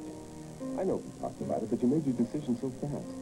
You know, Your mother was hoping you'd pick a school that's small and close to home. Well, you're not just another number, but teachers that really care about you. But what about yourself? Do they have a good team? And of course, we want you to get a solid education. So, have you found a school like that? Sure did. At Delphi, stay close, go far. Have you seen the elf? Have you seen what the elf can do? The elf does its magic with advanced photo system film. Presto, it's loaded. Now take super shots in 3 different sizes. The elf even shows you the whole roll on one print. Have you seen all the elf? Elf, the big name in the advanced photo from Canon. My prescription copay is the same no matter where I go. At my Legend Pharmacy, the personal attention I get doesn't cost a thing. I have to take 3 different medications daily, so I depend heavily on my Legend Pharmacist counselor. He's there for me. I don't like standing in line or being told to come back in a half hour or more for my prescription. That's why I go to my Legend Pharmacy. Impersonal chain stores and mail-away prescriptions don't treat you like family the way Legend Pharmacies do, and our everyday low prices are hard to beat. And we're back at Hofstra, ready for the second half. Babylon kicking off, trailing 9-6. Ball bouncing downfield, and Seaford will take over at around the 30-yard line. Big mistake, too. He put his knee down, and unfortunately in high school football, your knee touches the ground, you are down. And right there we see Seaford, which would have had great field position, picking up the ball on the 27-yard line, unfortunately down there on the 27 to 28-yard line. So they'll take over as they'll mark it at the 27, 28-yard line. Barry Landers along with Tom Howard. And we are joined here in this third quarter by Bill Piner, the Nassau County football coordinator, athletic director at Cold Spring Harbor, wrapping up in his capacity as the Nassau football coordinator. And we'll be chatting with Bill, the former Sewanaka coach, in just a moment. Seaford on the first play to Cartagena. And Cartagena crosses the 30 up to around the 32-yard line before he's brought down after a short pickup. And he'll set up a second down play. Bill, Suffolk has dominated the last couple of years. Nassau with a chance here in this game. Your observations on the first half? Well, you know, it's interesting, but both teams very balanced on offense, doing a good job on defense, and it's probably been one of the more wide-open games that we've had. The previous games were pretty much dominated by, you know, the running game of very powerful Suffolk teams. Out of the power I formation, they'll go again on the ground. And crossing the 35 to the 36-yard line is the ball carrier, Cartagena.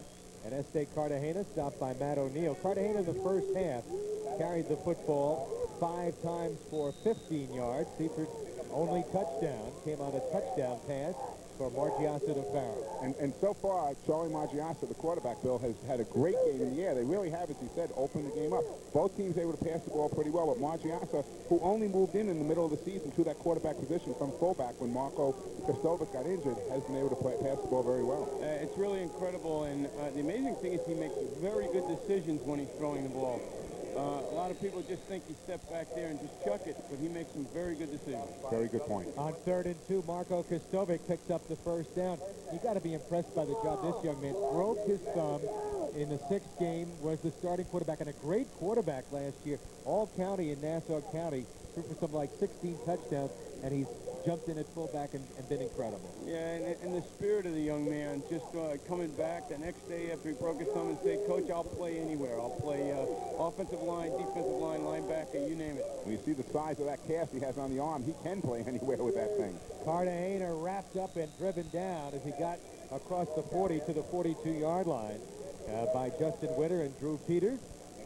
And Barry, we're going to take a look right there at Coach Hans Whitaker. He's on the Babylon sideline. The Babylon coach made some of his adjustments, but Richie Sharp, the athletic director and football coach at Seaford, went into the locker room at halftime. They've come out and they've run the ball 4 straight plays. They're picking up, and there's a good look at Rich, picking up 3.5 a play. That's all you need to move the ball and keep the chains moving. So it'll be a second down and 8 from the 41-yard line. Working into that power I formation. Back to throw. Margiasa looking, throwing short, and Adler will catch it Very short gain, maybe to the 44-yard line. A gain of 2. Make it 3rd down. Good play-action pass. The only problem is Charlie Margiasa has to be able to put the ball up so Adler can catch it and turn. He put it down too low, and Adler went down. Keith went down low. Take a look. Good play-action. Plenty of time. Throws the defense, but the ball is out too far, so Keith has to dive for the catch. Great concentration, but unfortunately unable to pick up more than 2 yards on the play.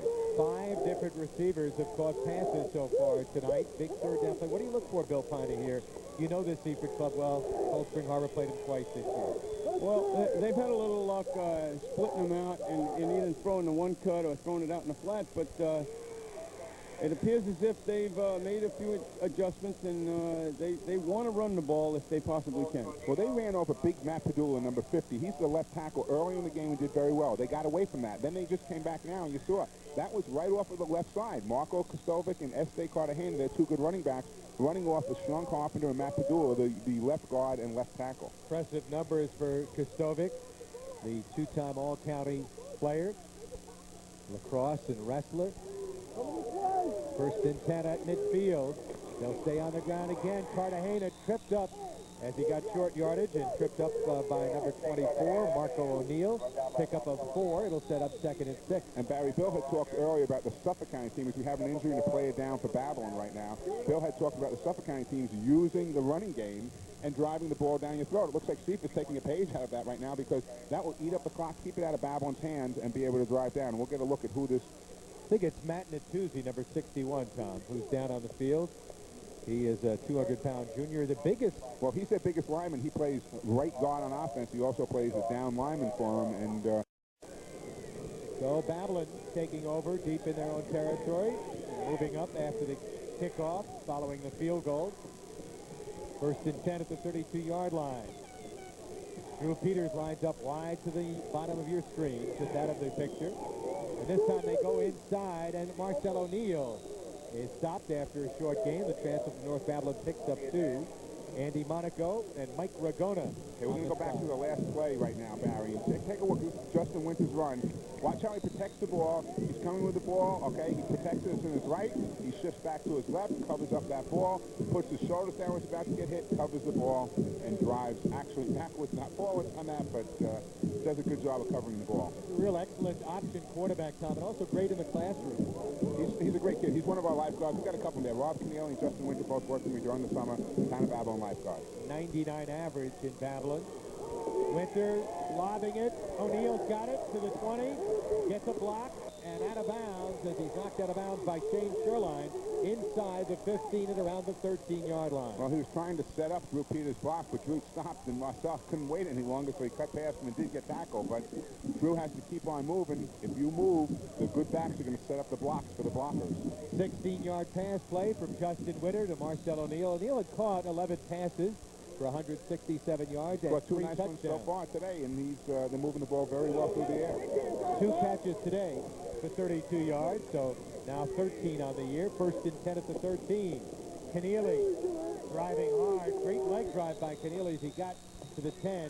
Pat O'Brien, the 6'4", 280-pounder, all-conference tackle, was a wrestler and a runner-up in the county finals last year in the heavyweight division, stopped it. Okay, and you take a look at the leg drive right here of Rob Keneally, following behind Matt Natuzzi, Tommy Sapansky, and Paulie Scordino. All 3 of those guys are driving the men off the ball. Look at that right there. You see 67 Paulie Scordino just driving his man forward. Rob Keneally able to pick up the yardage. There comes a Babylon helmet flying off.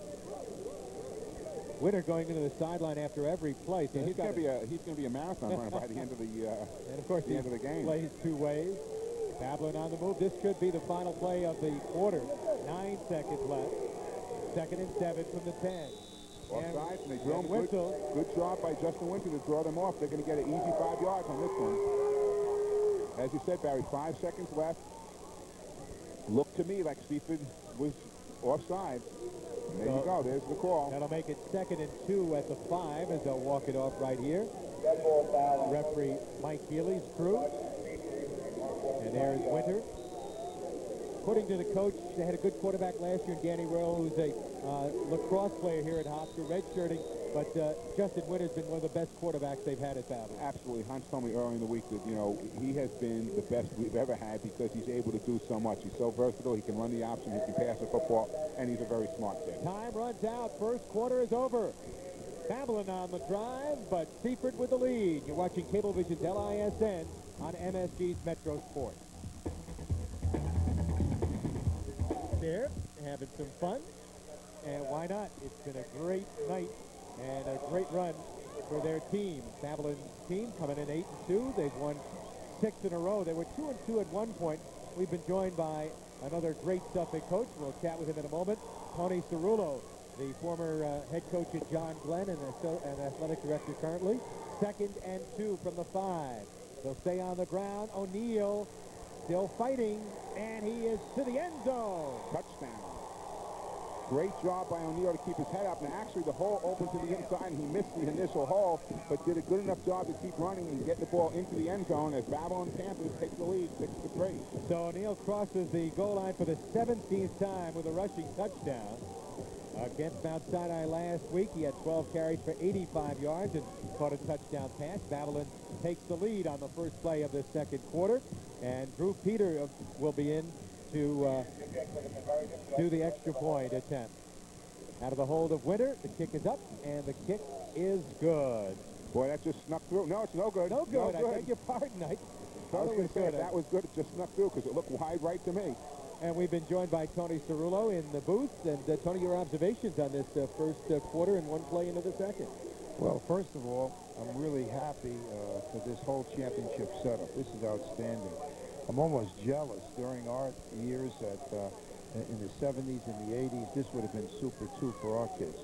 But looking ahead, this is outstanding. And this is a typical Babylon team. A great mix of, modern option football. And then you got Tommy DeNova down there as their line coach, making sure the kids are wedging and establishing that ground game. That's terrific. All right, Tony, we're going to take a look. We have a replay right now of that touchdown, and we'll take a look at it right now, Tony, and see Marcel O'Neal take the ball. The hole actually opens to the inside. Marcel decides to go to the outside, but still is able to sneak through there. Little nifty move to get through about 2 inches. We'll take a look in one more time.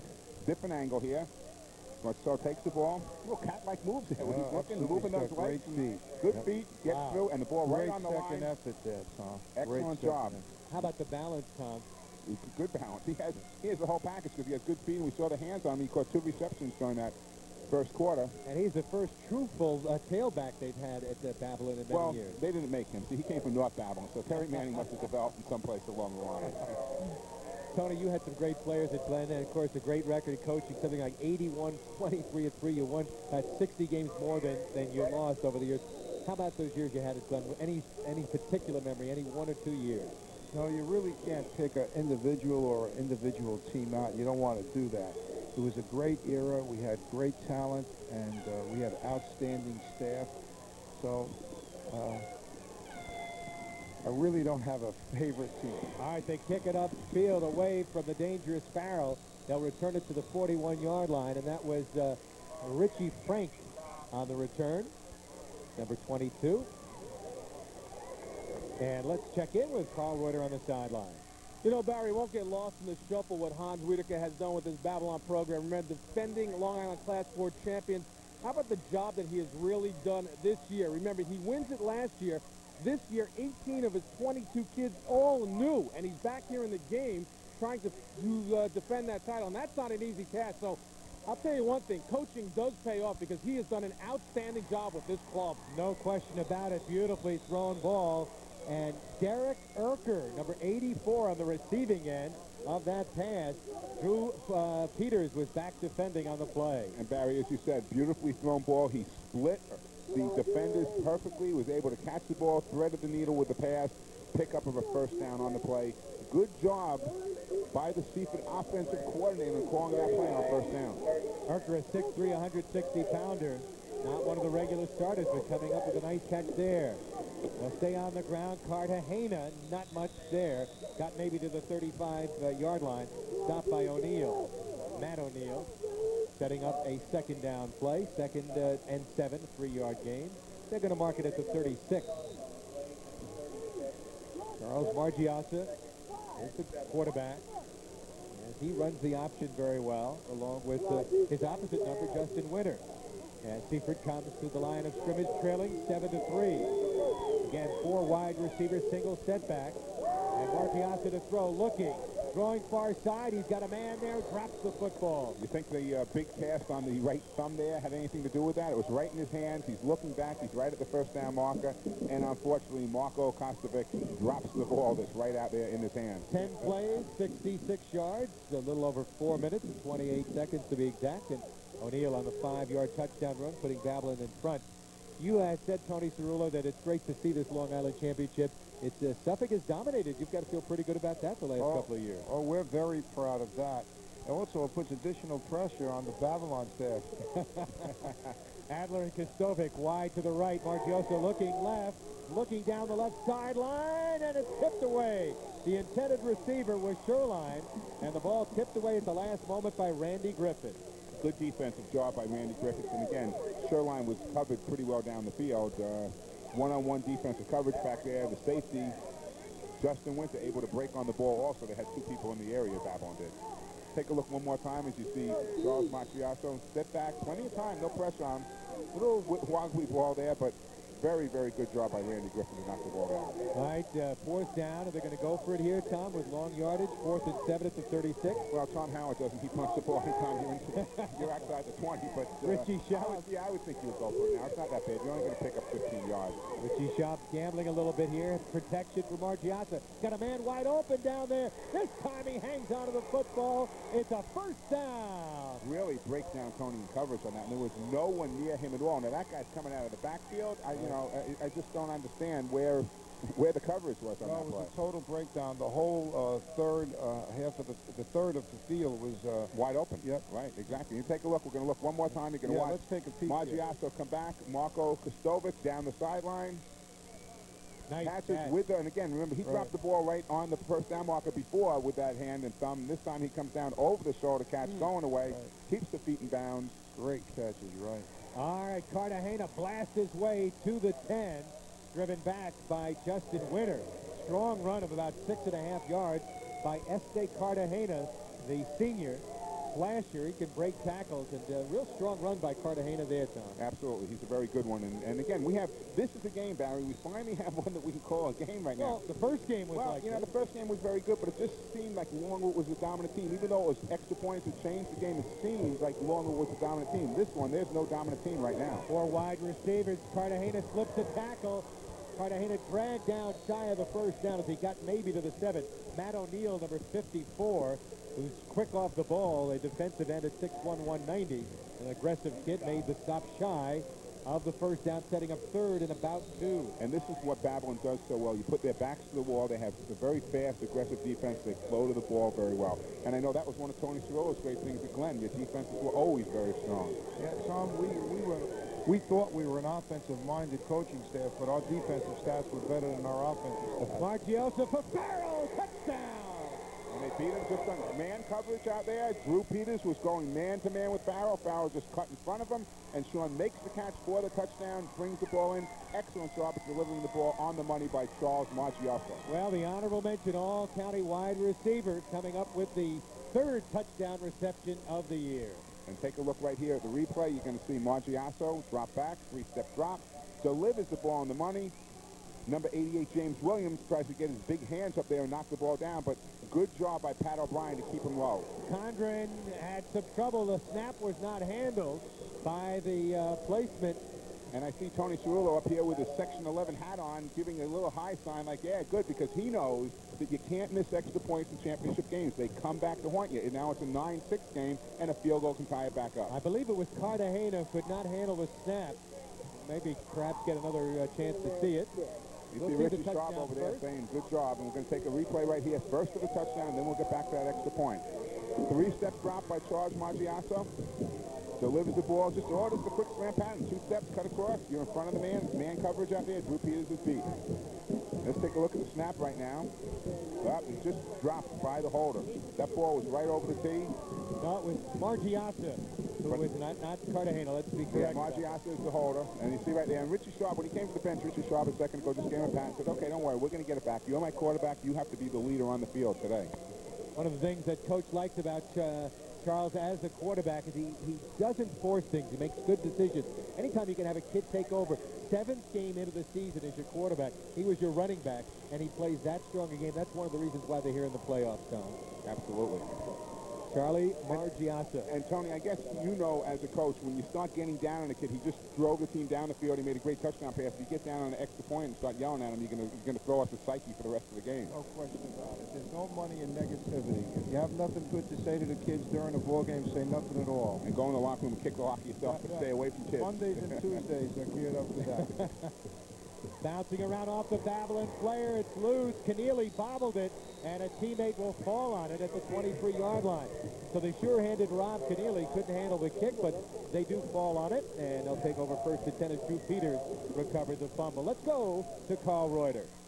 Barry and Tom, you know when the teams come off to these sidelines, the coaches are able to talk to the players. Well, after touchdowns, field goals, extra points, during timeouts, the officials and the guy in the white hat, led by referee Mike Healy, they get together as well. And I just asked him after that Seaford touchdown, what's going on? He says, we just discussed things to make sure everything is going according to the game plan of what we're looking for and what we're supposed to be doing. So these guys check in with themselves, just like players check in with coaches upstairs. No question about it. They've got to be on the same key.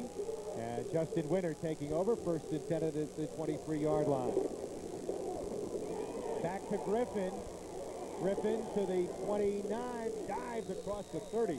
Good second effort by Griffin before he's brought down on the play. A 9-yard pickup. It'll make it second down and about a yard. And, Tony, if you watch the pitches, Justin Winter has been throwing the ball high a couple of times on his drives. He's running the option, but he's putting the ball really up high where O'Neal has to sort of look for it instead of coming right to him. It could be dangerous later in the game. No question about that. That's what you have to concern yourself with option football. But also, their corner really came up. Babylon was lucky to get the yardage they did on that play. That could have been a disaster. Sure, when you have an option team, you want to put the corner right in the face of the pitchman right now to make it not happen. You have to worry about who's getting quarterback. Winter goes to the air, complete for a first down to Drew Peters. Drives to the 45-yard line, a 14-yard gain, as Winter really drilled that in nicely to Porter. We're going to take a look one more time at Justin Winter taking his drop back here. You're going to watch Porter. Step up. Drew Peters with the catch. And Sherline combining on the tackle with Sparrow. That's very important for Babylon to establish that post, and that'll take pressure off the option game. So up at the 44-yard line, first and 10 for the Panthers, keeping Winter. And he'll spin his way for a couple of yards, stopped by Pat O'Brien, number 77. 2-yard gain for the quarterback. And what Tony's referring to is if the corner can't come flying up and make the tackle, the corner has to stay back worrying about that pass, then you're going to have the option open up later on. And in order to set up that option outside, you have to establish a big fullback up the middle. Absolutely. You establish that fullback, everybody bites on that, the quarterback can keep it off the corner or pitch to the outside. Hans Wiedeker sending in a play from the sideline with his quarterback, Justin Winter. He's also a baseball and basketball player. Loves Lehigh. He's hoping that he'll get a chance to play some sports there. Loves that school. Second and 7 for the Panthers, trailing 9-6, 7:27 to go here in the first half. Strong to the top of the screen, to the right-hand side of your screen. They went end over to that side. And on the option, fumbling the football, Winter, and Seaford has recovered the football. Winter had the ball laying out there in his hand. He faked to the fullback, Robbie Keneally, up the middle, and kept the ball laying out there as he went down. Fumbled the ball. Seaford, very opportunistic, is able to take over. First and 10 on the Panther 49. Number 77, coming up with the fumble. Winter doesn't often make many mistakes, but he turns it over there. Babylon gives up the football. He's going to take a look right here. Justin, just a fake to Keneally up the middle. Now he has the ball sitting out there as he goes off the corner. He just gets hit. The ball is sitting out there, and you saw number 55 come into your picture there. I believe that's 50. It's Matt Petula. Give credit to Mike Ragona for the hit that forced the fumble, and I think Pat O'Brien who recovered. Play action. Margiasa in trouble and will be sacked on a fine defensive play. Paul Scordino, number 67, a 12-yard loss on the play. And one of the philosophies offensively is when you take over in good field position, you want to maybe try to strike big first. But when defensive coaches are ready for that and they're putting people in your face, you see the result, a 12-yard loss. One play, they lost field position. Absolutely. And watch right here as Margiasa drops back to pass. No protection. He sees people coming. There's nobody downfield for him to get. He can't go anyplace. He has 2 right now, and 2 more are going to come into your picture real soon. Panthers in his face. Paulie Scordino, number 67, with the tackle. Great job. Paul is a real quick one, a very tough nut, quick off the ball. 2nd and 21 for Margiassi. He'll go to the air again, tries to force it in. Keneally picked it off, number 43. Adler was the intended receiver, number 15. And Barry, you dream of that. If you're a linebacker, you dream of being in the flats and the ball coming right at you. No one but goal line was in front of Robbie Keneally out there. Keneally, who's their leading tackler with 84, has had an interception this year. 13 interceptions by that very aggressive Babylon defense. Okay, you're going to take a look one more time at what Rob Keneally had in front of him if he could have held on. Take a look. Drop back. Now watch right here on the left side of your screen. If Keneally comes down with it, boom, there's nothing but end zone there. Margiassi putting it up more often than we thought that he would. Only passed 11 times in the 2 playoff games in Nassau County. Complete, and a lateral play, the hook and ladder play. Could loose ball, Sherline trying to get to it. Out of bounds. They're lucky they retained possession of the ball, but the hook and lateral was a good call there, I think, but unfortunately, he had to wait for his receiver and tip it. He turned around, he broke his concentration. When Sherline caught the ball, he broke concentration. Seaford has plenty of time before the half. I hope they're not losing their patience and trying to go for the gold. They should get back to their veer. Adam Bergen caught the pass and then tried to lateral that, so they're now 4th and 18. Low snap, good job of recovery that time by Condren. Drives it downfield. Winter on the reverse as he gives it to Marcel O'Neill. Has some blocking. Down the sideline, cuts back at midfield. Adler will wrestle it down. Oh, what a tackle by Adler in the open field. I'll tell you, Adler said, hey, you're not coming my way. Keith said, you're coming my way, I'm going to get you. But the wall was definitely set up. The thing that stopped the wall is Seaford was slow. 3 Seaford guys didn't hustle down the field. They were waiting back there, and because of that, O'Neill had to cut back and go in the opposite way. 34-yard punt, 22-yard return. Great return, great wall. You can see right here, wall on your right-hand side of your screen. Here comes the handoff. Now, what you have to do, though, when you set up a wall is go find people. Go find people. Look down and go find people. You stay behind your wall, too. He cut back because he saw. He cut back because he saw something. You give a fake cut back, the person stays, and you stay behind the wall the whole way. All right, O'Neill slips 1 tackle, gets a yard to the 50. Andy Monaco getting in very quickly, knifing in. The 5'9", very quick, 190-pound all-conference senior. He's got excellent lateral movement, stopping the play after about a yard gain to midfield. I'll tell you that Seaford line's been pretty quick, Tom. They certainly have been. They're quick off the ball. They're both, I tell you, they're 2 very good equal football teams right now. We have a 9-6 score. We have Babylon on the move now.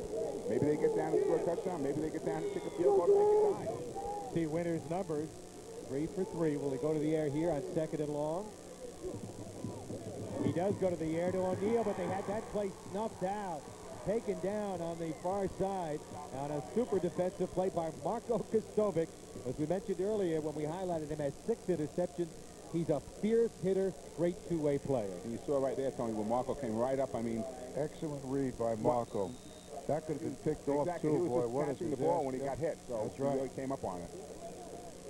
Well, Babylon trying to repeat what they did last year, win a Long Island championship when they came from behind in overtime to beat Roosevelt, 18-12. This time, Drew Peters goes wide to the left on 3rd and 10. Look for Babylon to attack the middle. They're in a very spread cover, too. Right down the middle is weak. Wide open. Randy Griffin in motion. Winter rolling left. Gets a block for Keneally. Throws for O'Neill. Did he get it? Yes. First down at the 40-yard line. Good call, Coach Cerullo, because it's exactly what it was. They spread them out. They looked like they had man coverage on each side, but they didn't have anybody. There was no safety in the middle of the field. Excellent call by Babylon. Good read by Justin Winter. Absolutely. 11-yard gain, Thomas. We look at it again. Okay, you're going to take a look right now. Just a little play action. Fake to Robbie Keneally. Set up. You see right there. Down the middle of the field, catches the ball. Tom, he catches that in stride. We have He's 6 gone, here. exactly. He's gone for a touchdown. And Marcel O'Neill has that great breakaway speed also. But we'll take it. High school football, we'll take it. Tony Cerullo joining us, the former coach at John Glenn, now the athletic director. He'll be retiring, I understand. We'll get to that in a moment. Diving Keneally on the trap. Gets inside the 40 to 39-yard line. Tony, some of the guys have had such great careers, wrapping up Bill Piner in Nassau County, calling it quits at AD. You're going to be leaving, I understand. Well, yes. It's tough to say, but the time has come, and I'll be retiring from Elwood Schools in July 1, 99. And And I have his plans.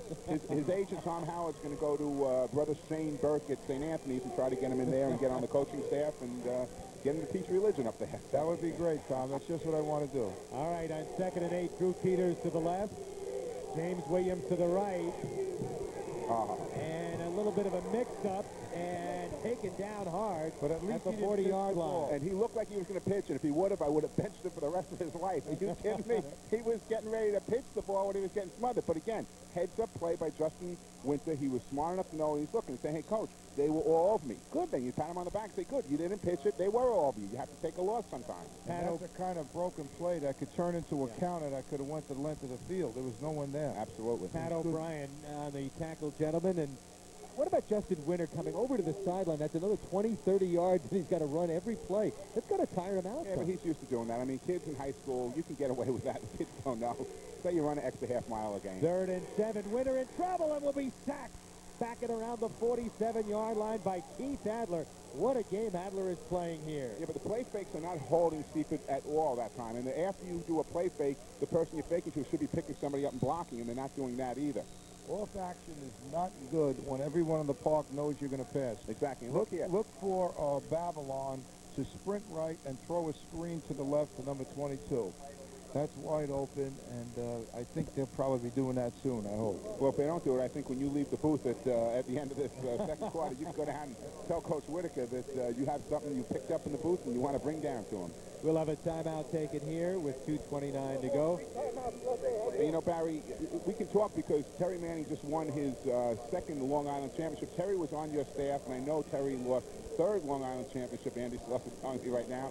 Terry was on your staff at Glenn, and I know he idolizes you on a lot of the things you did, not necessarily the X's and O's part of it, but the way you handle kids and the way you treat the team. Well, Terry was a great kid. When he came out of C.W. Post, he did his student teaching with us, and then he assisted us at Glenn for 3 years. We knew we had tremendous potential, and we're really tickled that he is so successful as a head coach. All right, I love him, too. Sorry, Tony. Let's quickly check in with Carl Reuter. Barry, you mentioned moments ago that Bill Piner is leaving as Nassau County football coordinator. We'll talk with his successor, Pat Pizzarelli, coming up at the break. All right, the kick by Peters will be returned for a very short gain on the far side. And it'll set up a first down. Babylon on the return was Aaron Bird, a wide receiver. Little guy at 5'5". And with 2:19 to go, we'll see what happens here. Well, Seaford's in good position still. I mean, I think that you don't want to take any chances right down here. You want to try to move the ball, but if you get the ball out past the 40-yard line, you can start opening up your game. Remember, they passed the ball very well against Babylon. Conventional wisdom has this game decided in the fourth quarter.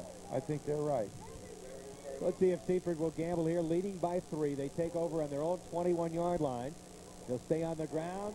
Hard run by Kostovic, who's played a terrific game both ends of the ball.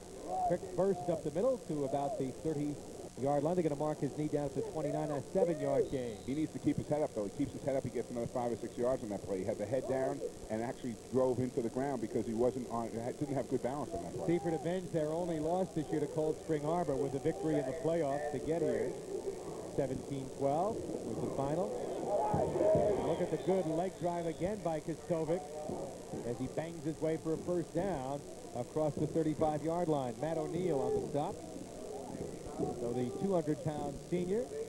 And the clock is starting to tick. They're not using the timeouts, which I think is smart at this point right now. They only have one left, so they have to move the ball. You may see them go to the air right now. They're close to the 40. I'd say wait till you get to the 40 before you go to the air, but they may run a short pass pattern right now. And again, they stay on the ground. This is Cartagena. Drives across the 40 to the 41-yard line, about a 5-yard gain. Clock ticking. Down to a minute 24. Rob Keneally stopping it. So we're approaching the end of this first half. It's been a well-played, hard-hitting, close first half of football. We love to see that, Tom. Absolutely. It's a typical game. As Tony just said, the fourth quarter will probably determine the game. Field position, ball possession, they're the type of things you see in a game like this. Mike Condren, 25-yard field goal, the difference after O'Neill scored on a 5-yard run for Babylon, and Farrell coming up with a 9-yard touchdown pass for Margiasa. You think maybe they're trying to suck him up, and then maybe let one long one go right before the end of the half. There's only 45 seconds left to go in the half. And Babylon is softening up. They know they're going to take one good strike at the goal To go, and this Babylon team has had to come from behind at times this year. They beat Wyandanch by 4, Mount Sinai by 6. Out of bounds, this one will go, and they'll get excellent field position should they want the ball up at the 35 or 40 or a re-kick. No, you take the ball at the 40-yard line right now. You say, hey, I'm not even thinking about this right. You know, I'm taking great field position. That was a real mistake. You don't want to put the ball out of bounds right now. You see the referee right now? He's in the back talking to Marcel O'Neill saying, hey, you have a choice. Do you want him to re-kick or do you want to take the ball on the 40-yard line? And I say, hey, no, they're going to re-kick? Are you kidding me? Man, I hope he puts the afterburners on right now and gets the ball out to where it belongs. Well, we'll see. Hans Whitaker's club gonna get another kick coming here from the 35. Well, you see Hans right now. He's a little animated on the sideline. He's saying, hey, you know, what's the call? He's asking the field judge down there, but he says, hey, Marcel decided he wanted to kick over. So we'll give you a 5-yard penalty. 6:17 to go. We've had a good one in the Class 4 championship. Babylon, the defending champs, trailing 16-12, and as it did last year, they'll have to try to come from behind. Here in the fourth quarter, a 38-yard touchdown pass. Second TD pass that Margiato has teamed up with Sean Farrell is the difference in the game. Earlier, he threw a 9-yard touchdown pass and a 38-yarder to put him in front. This one bouncing by Winter, and we'll go into the end zone. Wow. Out of bounds? No. It went right inside. It crawled along the sideline. That is on the line. It's going to go out of bounds. No, it doesn't. It bounces 5 more yards. It goes along the line into the end zone, and now the ball's on the 20-yard line, and now you have to be concerned. Hans Whitaker's on the sideline. He's talking to his quarterback right now. I think he had 24. It's number 14. You watch right there. Justin Winter unable to come up with the ball. Watch as it goes right along, staying inbounds there, very close to the line right there, but doesn't go out. Stays inbounds again and rolls back into the blue end zone at Hofstra University. Well, Justin Winter is going to have to drive his club 80 yards for the go-ahead score. And he'll send James Williams out as a wide receiver to the right side. The dangerous Peters to the left. He's had an excellent game quarterbacking today, throwing. He'll go to the air here. Looking for O'Neill. Good play by Farrell. Excellent job by Farrell to bat the ball down. Just stuck his right hand in there and batted it down. O'Neill sitting, waiting for the ball to come to him. In high school football, don't wait for the ball. It may not get there. Attack the ball and go after it. And that's what Farrell did. Little play action. Justin drops back. He rolls. He delivers the ball. And good job right there, Sean Farrell. Clock stops, 6:13 to go, 2nd and 10. Winters, again coming from the sideline with a play from Hans Whitaker. Seaford with a go-ahead touchdown, 65 yards, and Farrell on the receiving end of that 38-yard touchdown pass for Margiato. Griffin lines up wide to the right. Peters to the left. In motion is the dangerous O'Neill. And a quick pitch looking for O'Neill. Tackled as he tried to get to the ball by Kostovic. There'll be no flag as he reached up with his left hand to try to get their pass. Barry, Babylon seems to be trying to get it all back in one shot here. You know, instead of just taking the ball and doing what they do best, maybe eating up the 6 minutes off the clock and passing 2 in a row. Now they're forced into a 3rd down definite passing situation. We'll take a look one more time.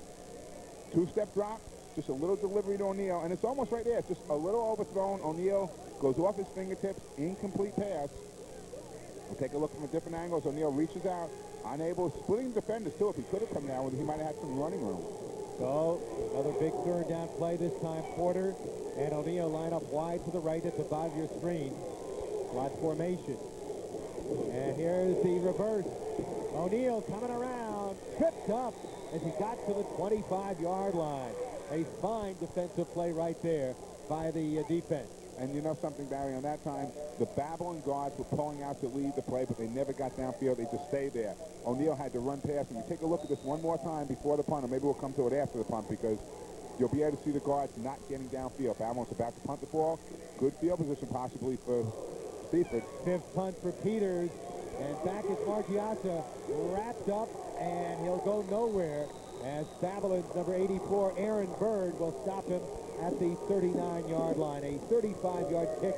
No return, still a lot of time left, 5:31. And we're going to get to look at that last 3rd down key play for Babylon. They're running a reverse. You watch the guards pull to the left. The 2 guards, actually it's 1 guard right there pulling to to the left-hand side. The blocking, number 74, you see right out there, Sean Rogers. Again, not getting downfield. They're sort of standing around. You have to get downfield and throw your blocks. Pat O'Brien, one of the men on top of the pile there. Timeouts remaining. Seaford has all three. Babylon, 2. And, of course, the Panthers trail 16-12. Seaford will like to try to eat up some clock here, Tom. Well, you know they're running the ball, so you got to put 11 guys in the box right now. Bring them all out, and Babylon is. Babylon is stuffing the line of scrimmage. Margiasa on the option in trouble. Got by Winter. Makes a good play out of nothing to get 5 yards to the 45-yard line, as O'Neill was there to help bring him down. He certainly did make a good play out of nothing because Babylon had everybody up there, and he was still able to get 5 yards on the play. He has done a remarkable job, this young man who plays basketball and baseball. He's a two-way starter. And makes good decisions and has thrown 2 huge touchdown passes tonight. Babylon has to do it again. It's 2nd and 5. They're going to run the ball. They're not going to pass the ball. You got to put your guys up in there. On the keeper, Margiasa will bang his way to the 48-49. 4-yard gain, setting up a 3rd and short yardage. Yeah, it's going to be a 3rd and about a half yard to go, and this is a real tough situation to be in if you're Babylon. Sean Rogers, number 74, on the tackle. Setting up a 3rd and short situation. If it is even that, because they just called a timeout for measurement. The officials want to take a look. It's going to be inches, and what Babylon has to do now is get into a gap 8 defense. Get in there and try whatever they can do to hold Seaford, because if Seaford gets the first down here, they can wind the clock down to under 3 minutes before they have to punt the ball and then pin Babylon deep in their own end zone. And again, the Panthers have exercised one of their timeouts already, so they only have 2 left. An excellent, well-played game. As you see, they extend the chain. It's almost like I want to tell them right now, give them the first down right now rather than give them an extra play. Extra play, another 30 seconds. But it wasn't. I mean, it's about 2 links in that chain. You can see right there. There is Richie Schaub. Well, you know what they're going to do. I mean, I think there's no question they're going to go behind big number 50. This is Seaford. Go behind 50, Matt Padula, 78, Sean Carpenter off their left side, and they'll probably go with Marco Kostovic. It's not going to be a trick play here. You know what they're going to do. They make quarterback sneak. So they're coming through a gap. What Babylon needs to do is get into a gap 8 defense and fire off the ball as soon as they can. Yeah, Kostovic has been their key guy. The man we highlighted, he and Margiasa have been terrific tonight. A dynamic duo, 12 carries, 82 yards for the former quarterback, playing with that broken thumb and the cast on the right hand. So, waiting for play to resume here. Clock now restarted. Seaford will come to the line of scrimmage with 3rd and inches. Seaford's hurrying up. 4 seconds it just ticks up the clock. You have 25 seconds in high school football to snap. Out of the power I, Sherline in motion. They'll go to the fullback, and Kostovic easily picks up the first down. I mean, we're not fooling anybody when we know Marco Kostovic is going to be running off of the 2 guys he's been following all night when he needs big yardage. Number 50, Matt Padula, and number 78, Sean Carpenter. Matt, first-year starter, but he is a tough one. He's doing a great job over there at the tackle position. Got to really credit this offensive line. Carpenter only 190, Ragona 190, a 2-year, 2-way player, the center spot. Playing beside, despite ankle problems all year. Andy Monaco, an all-conference 2-way player. And Big Pat O'Brien, the only size they really have on that line at 280. You see Kostovic's stats right there, 86 yards so far in the game, and he needs to rumble for about 14 more. Whistle blows before the play was started. And let's see what the call will be. Could be a false start. Yeah, I think you have a false start on the offense, unfortunately, and that doesn't help. Well, false defense. They're saying the defense jumped, and that does hurt. It's going to be on Sean Rogers, apparently, number 74. Man, that's 1st and 5, and again, now they're in position where they can run the ball 3 plays in a row. All they need to pick up is about 1.5 yards on every play, and they're going to be able to move the chains again. Take a look along the line of scrimmage right here. See if we can watch. We're going to look towards the left side of the line for Seaford. I saw no movement. I saw no movement there, but obviously the officials saw something. They made the call. 1st and 5, clock ticking. Cartagena inside the 40 to around the 39, but the clock the enemy right now. The Babylon Panthers they have to come up with a stop here in these set of downs. Cannot afford to give them another 1st down. They certainly can. It really goes back to, again, what Bill Piner said in the middle of the 3rd quarter.